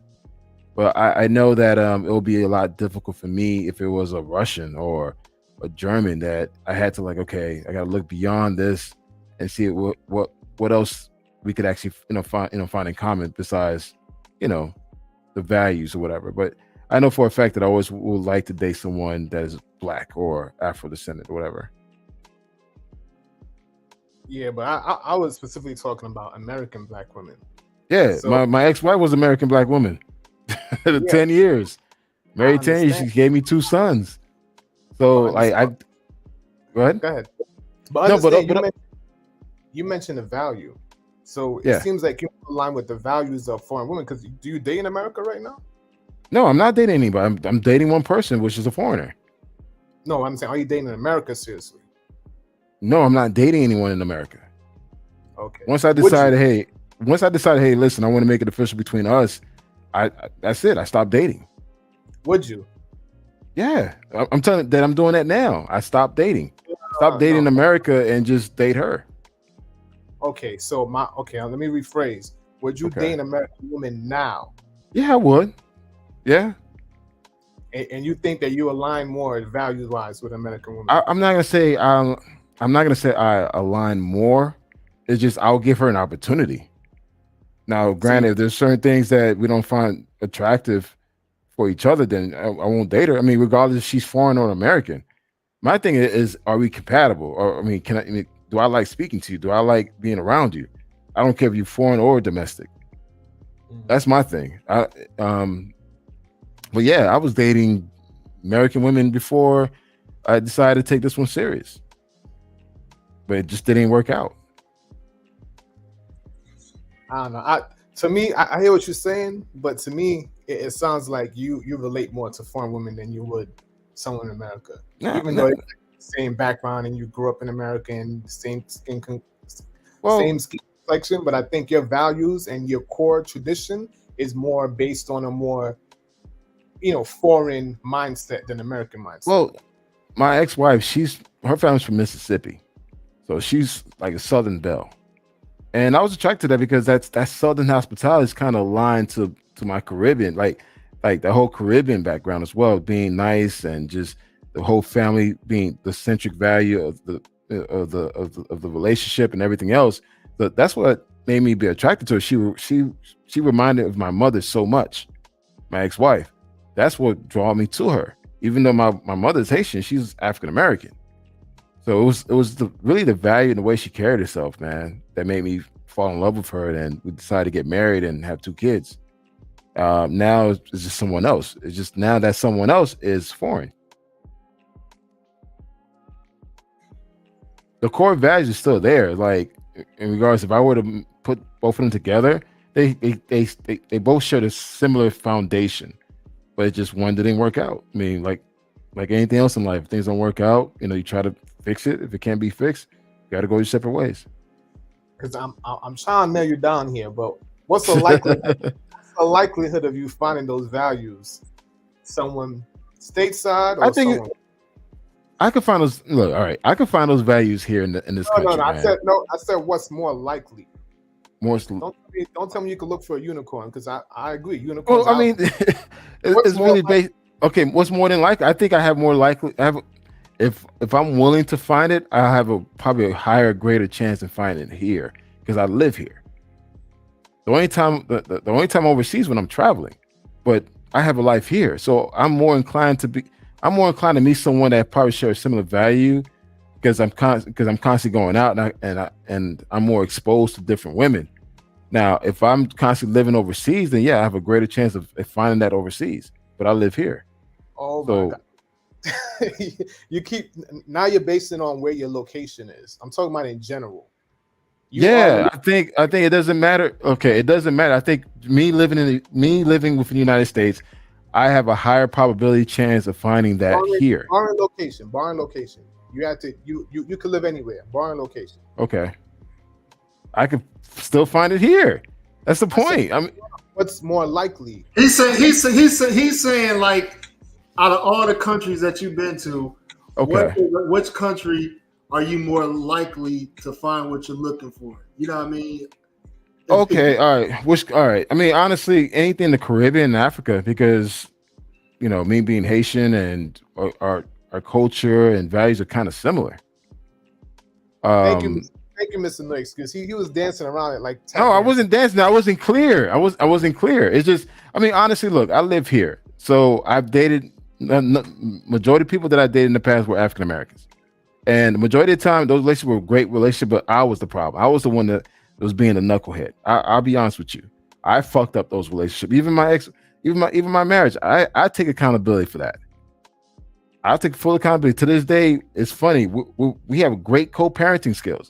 We talk and laugh to this day. I messed that up.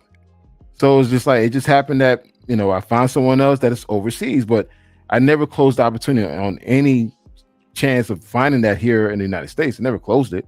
It just happened that I met someone else. I closed that door, threw away the key, buried Yeah. and flew across the country.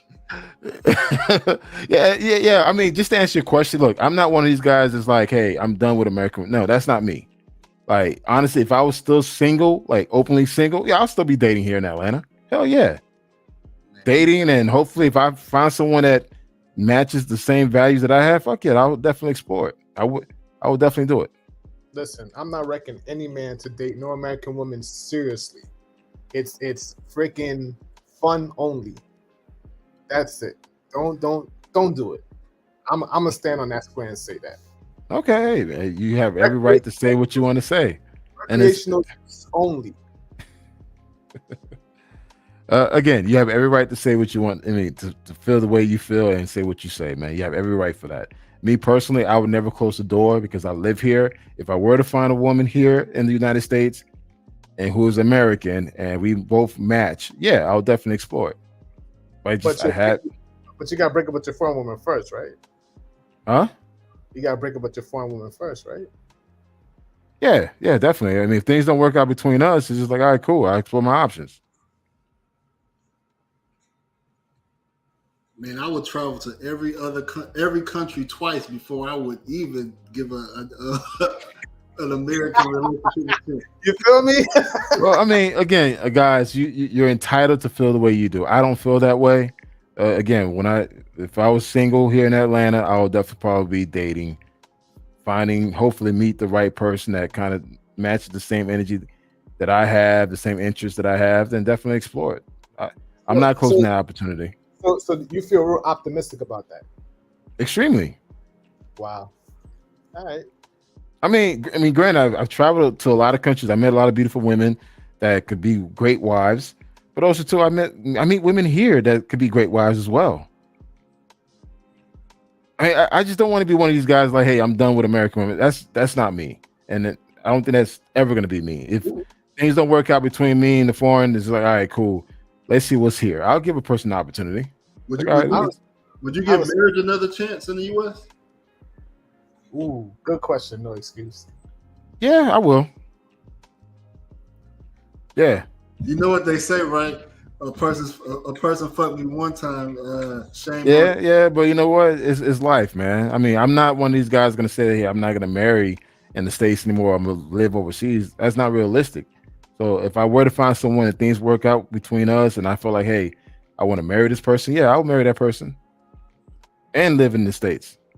And also too, if I were to meet a foreigner and I say, listen, my life is better here in the States versus me living in your country, yeah, she's coming here. I can respect that. I can respect that also. But you know what's a good concept? Moving your stateside woman foreign. I think that actually might be a concept I could get jiggy with. I think I can make that work. Honestly, I see a lot of successful marriages like that. I mean, I met a lot of successful married people who live overseas, living their best lives, man, with their kids. I mean, at the end of the day, it all boils down what type of woman you're meeting. Are you vetting that person? I mean, is that person has your genuine best interest for you? Just because you marry someone foreign doesn't mean that she's gonna have your best interest, man. And that's the thing. It's just like, we want to put one over the other, but at the end of the day, she could be a slick talker, just like the ones that you meet in the States. It doesn't matter at the end. You just got to pick better. You right about that shit. Boy. My wife is respectful. She is traditional, but she is not gonna let me control her. You know what I mean? Yeah. I got some leverage due to my financial situation, her being in Colombia, but it's only so much leverage she gonna let me, get away with. And that's the thing. A lot of guys are promoting this whole submissive shit. It's like, listen, she's gonna submit to a certain point. She does have her own identity. She does have her own outlook, and she's gonna do what she wants to do. But as long as she's not disrespecting you, that's what's important. But guys think that you're gonna go overseas and you're gonna find a woman that's gonna just clean your feet and be ready to drop it down like it's hot, like anytime. It doesn't work like that. No, not on this side of the globe. I mean, you may be able to find more of that, Africa, maybe Asia, But on this side of the world, in the Americas, it's a wrap for that submission guys really want. It's not in North America. It's not in South America.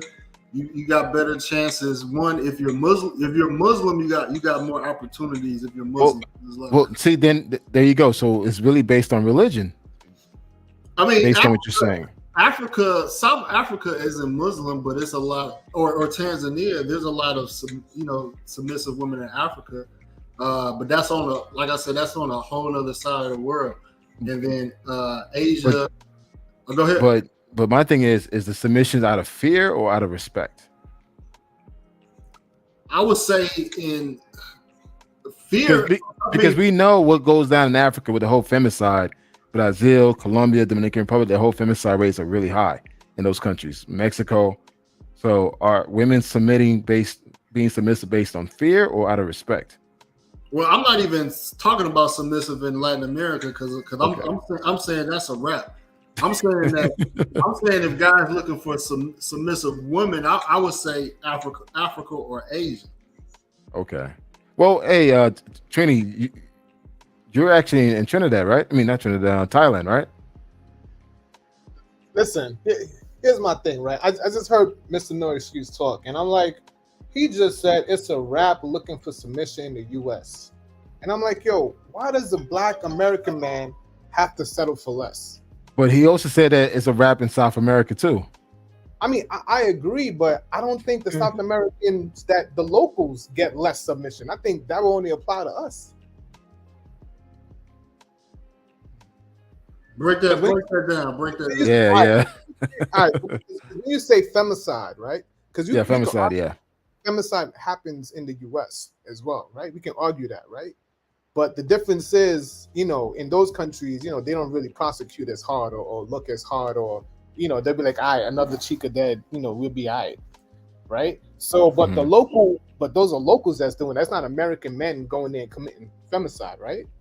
Yeah. So I'm saying the locals get unmitigated submission.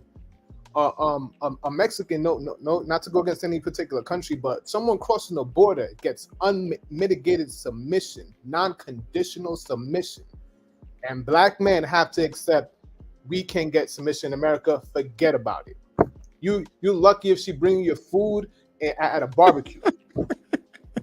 That's sad. And then you want to tell me you got more in common and more in line with American women. Come on, bro. I'm just saying in general. I want yeah. I mean, keep in mind, I know you, man, so it's all good. I mean, what we talk, just a disclaimer, guys, we're talking in general terms. So, I mean, there's no personal tax or whatever. We're not calling anyone out. Again, it really depends on the person, man. I mean, I have a friend of mine. He's been married to his girl for like 25 years, man, and that's his rock. That's his rock, man. And it's just like she still brings him food. She still cooks him breakfast, lunch, and dinner. Is she the exception? Can't really say. Like to play with the exception. That's not actually what's the likelihood. I say 50-50. Where? Across the country. I think there's a 50-50 chance that you can meet a woman that has all those qualities and be totally submission to you. You just got to find that person. Yeah, I agree. Let me backtrack a little bit. So I said the type of submission guys say they want. I said it's a wrap for North America or South America. But I will say from my personal experience, I've found more submissive women in the U.S. than foreign women. One, because to Black Man's Travel point earlier, I live here, so it's easier for me to vet women and to find one that would submit on a level of submission that I want. You know what I mean? I met my wife through basically on Instagram or social media. So if I was looking for a wife in Colombia in person, I probably would have had more time maybe to find a more, let's say, someone more submissive or subservient of that case. So one it boils down to finding a woman where you live, not finding a woman where you visit. But I still say that your odds are greater to find the type of submission that you're looking for if you're looking in Africa or somewhere in Asia. What? Let me ask both of you guys this. So, do you guys believe that dating in America is completely dead? It's done? Like finding a wife and just dating here in this country, is it completely over? I think so. I mean, dating is fine. You know what I mean? As long as you're not looking for a relationship. Once you say I want a wife or I want to have children, I think it's a wrap. DJ, your thoughts? I would say recreational use only. Yes, there are unicorns out there, and if you want to put in that work and you want to work on your body, you want to make all this money, and you do all of that to find it, I don't think it's worth your time at the end of the day. You know what I mean? So yes, like you said previously in the past, I had, I say I fucked up a lot of unicorns myself, keep it real. But as I get older and I'm watching the times, I'm seeing me finding one less and less likely. So it's almost impossible. That's how I feel. I feel personally it's impossible to do it. And I've seen men that are married, but it's like they found this chick 10 years ago. They found this chick 15 years ago. Yeah. I mean, it's not current day. It's not the current dating market that we're in right now. Okay. Hey, welcome back, man. What are your thoughts? What's up, guys? I just woke up again. What Trini just said, I believe is really, really true. I can understand where he's coming from, but you got to look at somebody now as long term. I think right now in this dating arena, it's too easy to throw people away. Oh, you did this, you said that, you believe this. All right, on to the next one, on to the next one. Then you look and it's 10 years later and you've been on to the next one your whole life.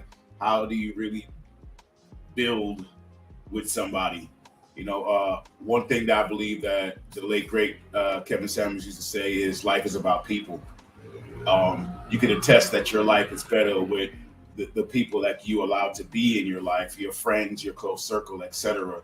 When it comes to dating, these people are going to be even closer to you than your homeboys or your homegirls or whatever. So, and what the other, and what Rob said, and your cousin called me.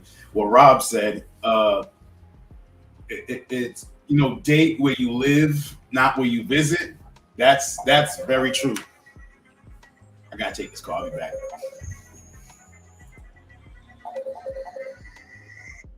Yeah, what Rob said makes sense too about date where you live at, and I think for black men, I think they should really try to find a country that that they agree with, that works with them, and maybe try to do a 6 months on, 6 months off, and see if you could build a relationship that way. And then after you establish that relationship, then you can decide if you want to pull the trigger. You know what I mean? But I don't think any black man in America should go settle down with a black woman or any American woman in general without traveling around first. I say hit Brazil, then come talk to me. You know what I mean? Hit Brazil, go on Ipanema Beach, and you tell me how much you want to settle down with a black woman right away. No, I agree. You're right. Yeah. Well, it's not for everybody. So let me ask you this then, Trini. Are you open to exploring a relationship overseas with a foreigner there? Like, for instance, in Thailand or whatever country that you're going to next? You know what? I'm not sold on the Thai women yet. I'm not sold on it. And I'll be honest, I think I told you, I have more interactions with black foreigners. Yeah, I know. Yeah. I was there. You know what I mean? But I was there. Like the Thai women may not be for me. Like I met a couple, I went a couple dates. I'm still open, so I'm still looking for my dark skinned, thick Thai woman, and 808 definitely got them, but I just haven't made that connection yet. You know what I mean? So, 808's for the streets, man. We all know that. Hey, it's funny you say that because I was just out with our Phuket friends last night. This is why I'm now waking up. I was out with 10 black people. Oh, we had two sections. in Sugar last night. We after the game night? and the black women were cool, you know. But I tell you what, ain't not one of them was American. I tell you that much. Well, I met some of them, so I know exactly what you're talking about. Yeah, you know exactly what I'm talking about. You know the matter of fact, I was there with your spades buddy. He was looking for you.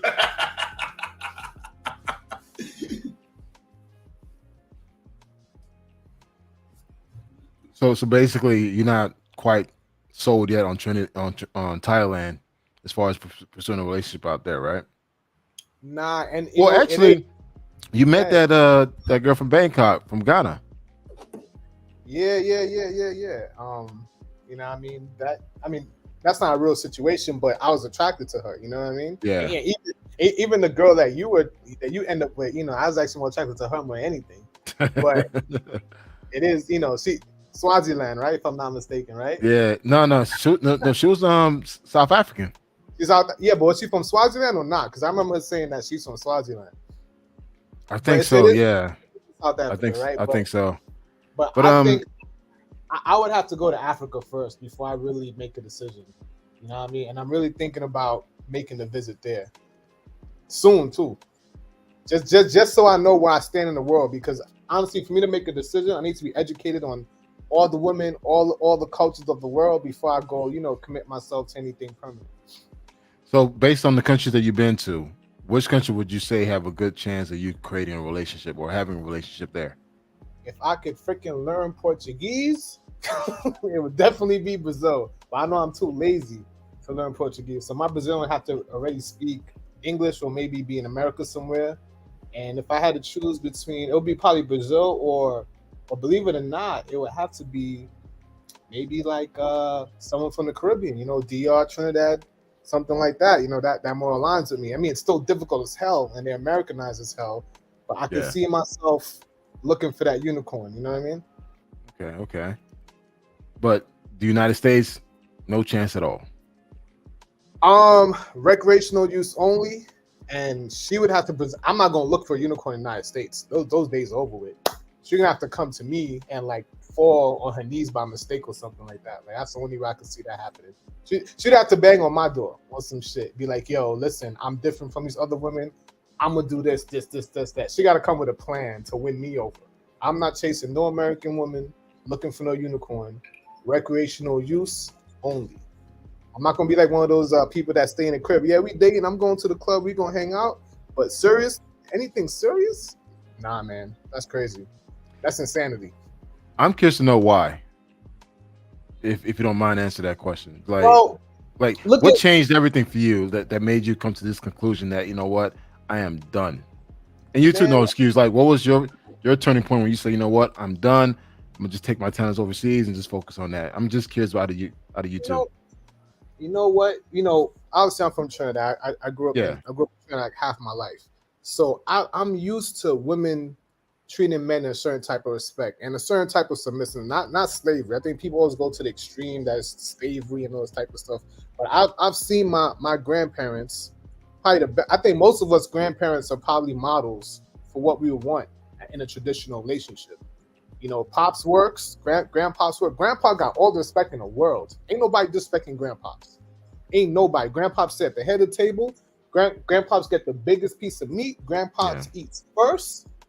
And I don't know about y'all grandmas, but both grandmothers, they never worked a day in their life. If they worked, they worked in the house. They did like seamstress or they ran the farm. They never worked for anyone outside the house, right? And grandpa died and left everything to grandma. And grandma never needed anything, as far as I knew.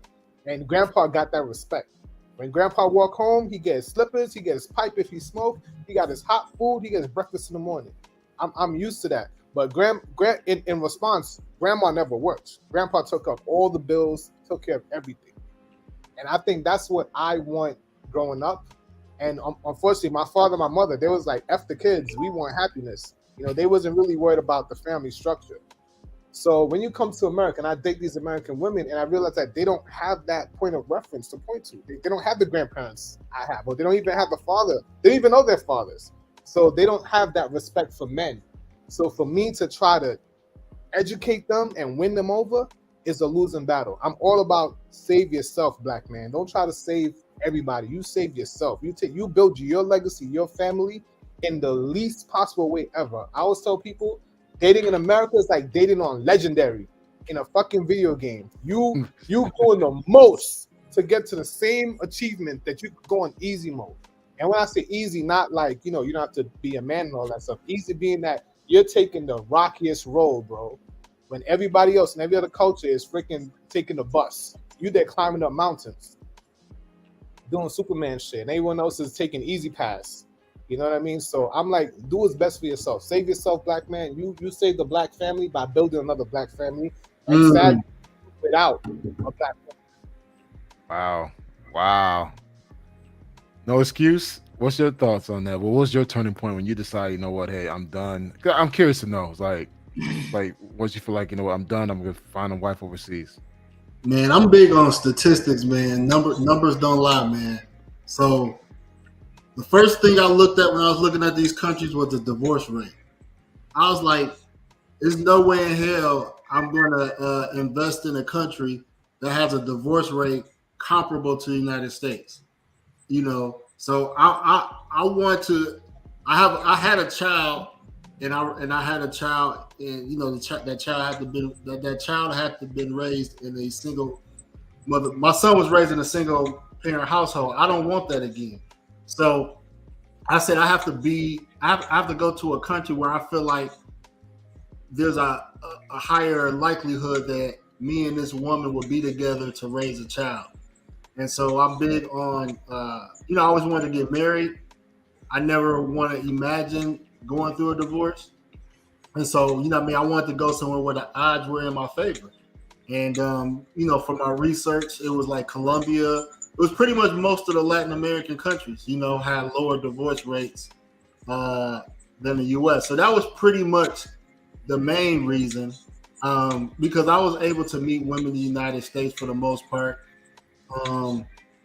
Maybe it was hard for me to find like a big booty chick that was loyal, so I felt like, a certain type of physique, I felt like it was probably more probable in another country. But because let's keep it a being, like the United States, especially when it comes to black women, all our women are not, shapely and curvy. So the ones that are, too many dudes are chasing them, or their head is so big because they feel like, okay, I got a nice body. But if you go to Africa or South Africa or anywhere in Africa, I ain't gonna say anywhere, but let's say South Africa and like in certain countries, damn near 90% of women got a fat ass. So you ain't got to worry about trying to chase this minority of chicks and they head gassed up. Like every chick in South Africa got a fat ass. In Colombia, damn near every chick in Colombia got a nice bubble. So, like I said, it was just a numbers game for me. Okay. Bacchus, have you turned away from American stateside dating and relationship, or? Oh no, I'm still dating in America. That's why I live here. Yeah. Oh yeah, I realized I was doing. I was living on both sides of the street. I was international and I was stateside. I was dating stateside. I was dating international, and it was like it's one or the other. Either you're gonna move and do it full time, or you're gonna stay here and part time it. And I got off the contract and I got hired on permanent full time with the company. No more part time, no more contract. So that's why I'm over here. Just fed up. The whole of 2022. I dated 3 great women in the States, and it's just they always had the feeling that it just wasn't there. It just wasn't there. But most definitely dating overseas while living here is a lot different. Last time I moved overseas. So for the most part, it's kind of my fault where I'm at because I'm in Party Central. So everybody here is just for the tourists in and out. They're not looking for something long term. But it takes a while for people to warm up to you, the locals to warm up to you here. once they see you every day and they realize, oh, you live here. You're not just here for a long extended vacation. Then they're more likely to deal with you because they know you're invested and you're not just gonna leave. So that's the little the difference about that. But I prefer it here from the people I've met, even the expats to the locals. People just want something more realistic, more long term. And like I said, life's about people. It's not about, just what the temporary high you get from meeting somebody new. It's going through the BS and coming out at the end of it together. I personally believe. But it's been a lot better over here than it has been home for sure. I ain't find the big booty Taiwans like my man Tree looking for, but that don't really matter to me, man. Once you're cool, once you fit, and take care of yourself, you can take care of me too. So that's what matters to me. And as for Rob case, for no excuse, I was at your wedding, bro. I saw a couple. It was about to be a double or triple wedding, man. I was ready to marry half the staff that your girl brought, man. Jesus Christ, bro. I mean, woo! You saw that. You saw our heads. Our necks was broken, man. You got it. You got it, good one. Well, I mean, at the end of the day, I mean, it all boils down on your preference and what you look for. So, I mean, if you're done with the States or you explore options overseas, just understand the same process that you use in the States, use it overseas. Because again, me personally, I think women are pretty much the same, at least the basis of it. Now, the thing is how much you could tolerate, like certain attitudes, certain things that, would definitely piss you off or disappoint you. So that's where I see it. But if I was a single guy in the States, I would definitely still be dating here. It just happened that at the time when I met her, 7 years, kind of did my thing, whatever. But I was like, at the end of the day, like I kind of like being around her. I like spending time with her. I like traveling with her. We've been to 4 countries already together. So it's just like for me, I'm good. Now, if I become single again, trust me, I'm just gonna just explore my options, man. But for now, it's like, hey, I'm good. But like, I appreciate you guys jumping on board. I didn't know it was 2 hours and 24 minutes on a school night. What day is it for you guys? Wait, what day is it here? It's Friday now. Marcus, it's Friday morning, bro. I'm sorry, Friday afternoon. My bad, bro. It's Friday afternoon. Where we at? You just waking up? Huh? You just waking up? It's almost 1 p.m., doggy. Yes, I'm just waking up. I told you I went. Look, every day is Saturday for me. Okay, I don't even care what day it is. Every day is Saturday. So tomorrow's Saturday, yesterday's Saturday, and today's Saturday. Hey Trini, Phuket, did you enjoy yourself out there? I know you went out there. You met up with Bacchus. Did you? I love Phuket because of I got to fucking show with Bacchus half the time. So we was rock and roll. It was like the freaking 2-man biker gang out there. Yeah, we had the same bike, yo. Yeah, we riding. We was tripping it out here. Yeah, we was throwing our sets up. So, but I mean, it's nothing like Pattaya. If I had a girl, I keep it real. I'll probably be on the Phuket side. You know, okay. What I mean? If I had, you know, what I mean, if a chick from the States want to come over and like do a little vacation, be like, nah, we going to Phuket. We gonna chill up on the beach and stuff like that. Yeah. So I will be back. I see myself frequenting Phuket because I know some of the black people that are there. So the black expats, I chill with them like Bacchus, man. I play spades. Like I'll hang out with them. There's a party today that I can't make. You know what I'm saying? So I would go just to have that black connection and hang out. But if I find a chick, yeah, I might want to stay on that. Now, what about that Ghana chick that we met in Pattaya? I hope she ain't watching this. You know what's funny? She's actually back. I think she's going back to Germany already in Germany. Uh-huh. So when I realized that she was going back, you know what I mean? It was like, okay, what's the point? You know what I mean? Like, I'm not going to Germany. She has intention of living in Ghana. So maybe, you know, if I want to spin the block and check out Ghana, it's a possibility. But yeah, you know, that's definitely table for now. You know what I mean? Okay. I can most definitely see myself going to Africa later this year. I don't know when, but yeah, our homie Mark is there right now. Yeah, he's there. He's in Ghana right now. Yeah, he's in Ghana. So I love that. yeah, I gotta hit the continent, man. It's a must. I'm too close. What it costs for, I think it's like $800 to $1,000 depending on when for me to go to Kenya round trip. That's the look. Kenya or Ghana, one of the two. So it's not bad for me in like a 10-hour flight. So that's easy. That's easy. Hey, what about you? No excuse. Are you planning to take your wife there to Africa, or to South Africa someday, or? Yeah, I'm planning at the end of the year, man. I'm a little mad because it's gonna be like the flights alone gonna be about $5 for both of them. Wow. It costs more. It costs more for her to fly from Colombia to Africa than from me from the U.S. Which route she got to take? The best route, she got to go to Europe, then from Europe to Ethiopia, then Ethiopia to South Africa. Damn.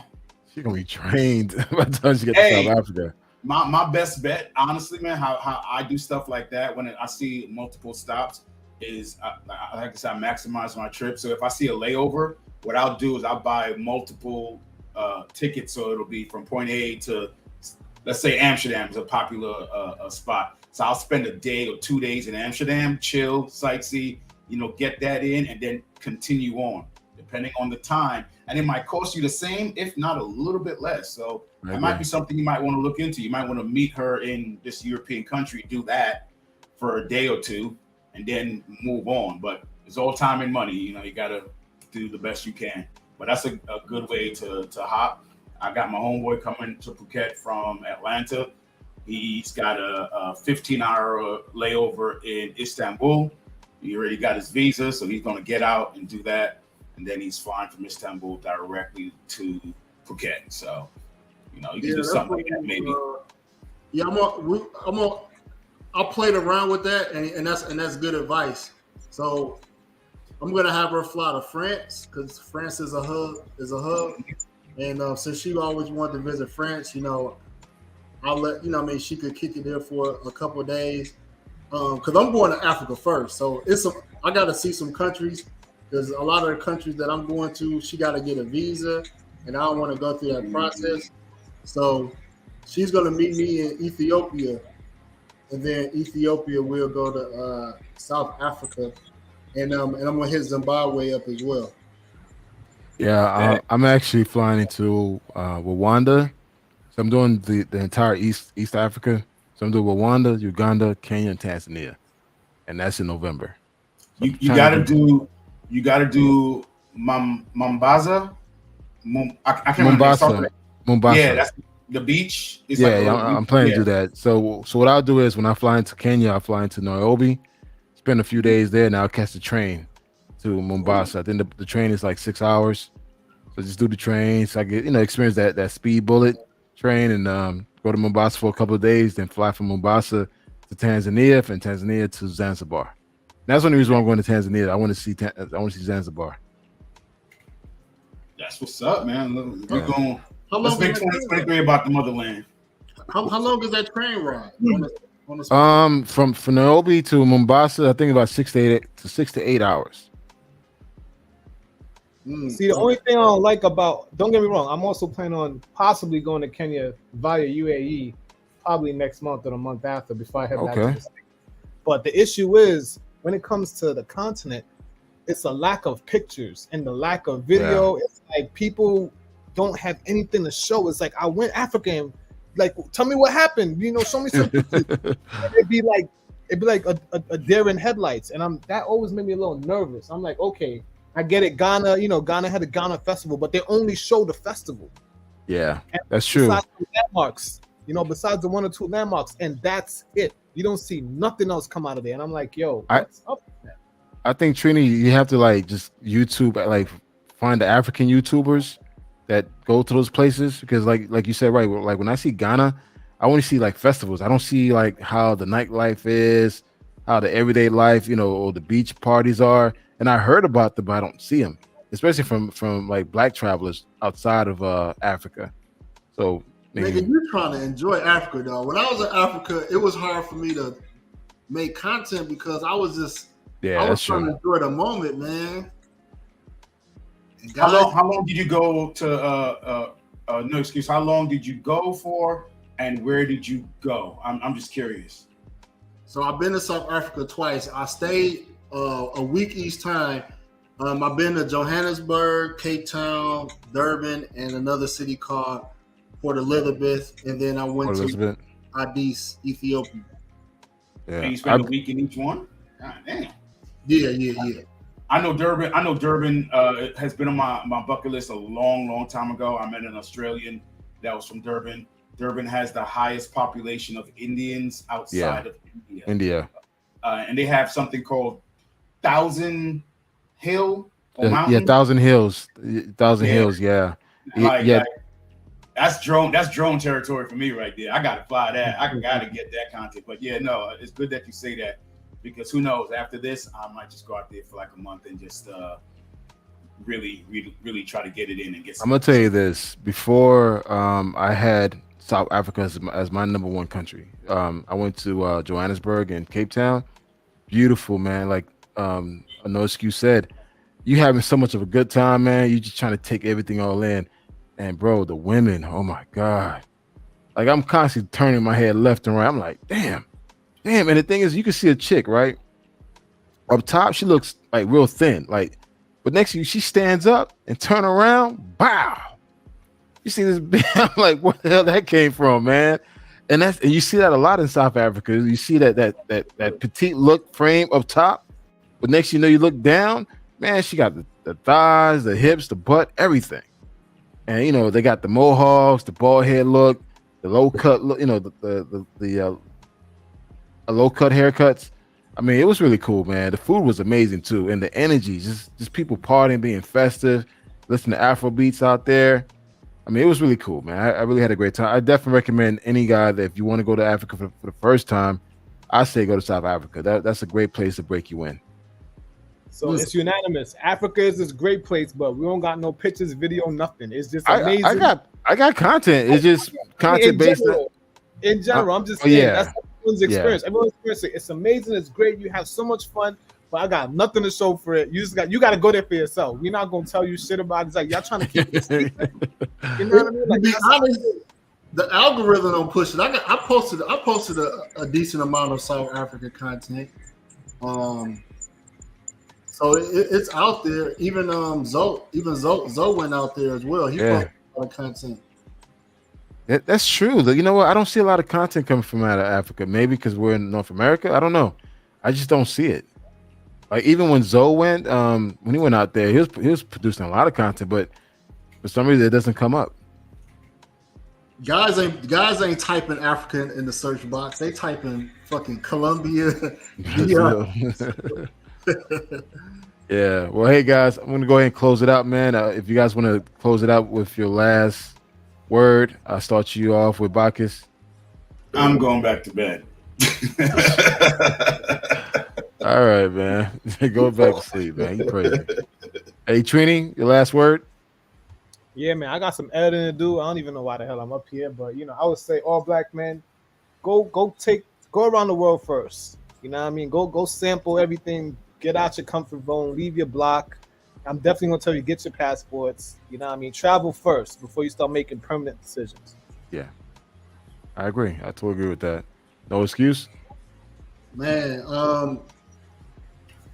In relation to the title of the stream, man, I think you're more of a come up if it's countries that's super far. You know, if you're close and able to visit countries, you know, you're gonna, you know what I mean, it'll be an even exchange for the most part. So I just tell guys just to be realistic on your finances, on where you can travel to. And like Trini said earlier, man, you know, visit as many countries as you can and find a country that you can fall in love with and invest your time and energy there. So that's all I got. All right, and my closing words, guys, look, get your passport, go out there and travel the world, do your research, explore, don't limit yourself to the big three. If you're interested in looking for a relationship, take your time, man. If you just got your passport, take your time, take it all in, enjoy yourself. Then once you feel like, hey, this is the country you want to see yourself living, then you start exploring that option. If this is your first trip to any country, don't be pressed to finding love. It's not real. Love does take time. It loves take time to build and establish. So you finding something on Tinder or Cupid is not gonna be realistic, man. So just use your passport accordingly, have fun, enjoy life, and from there, once you are mature enough to handle a long distance relationship and understand the cost behind it, then go for it. You know, do you. But in the meantime, man, just enjoy your life and don't be afraid to travel alone. And that's it, man. I'm gonna close it out, guys. I appreciate you guys jumping on, man. Thanks again, No Excuse. Bye. All right, man.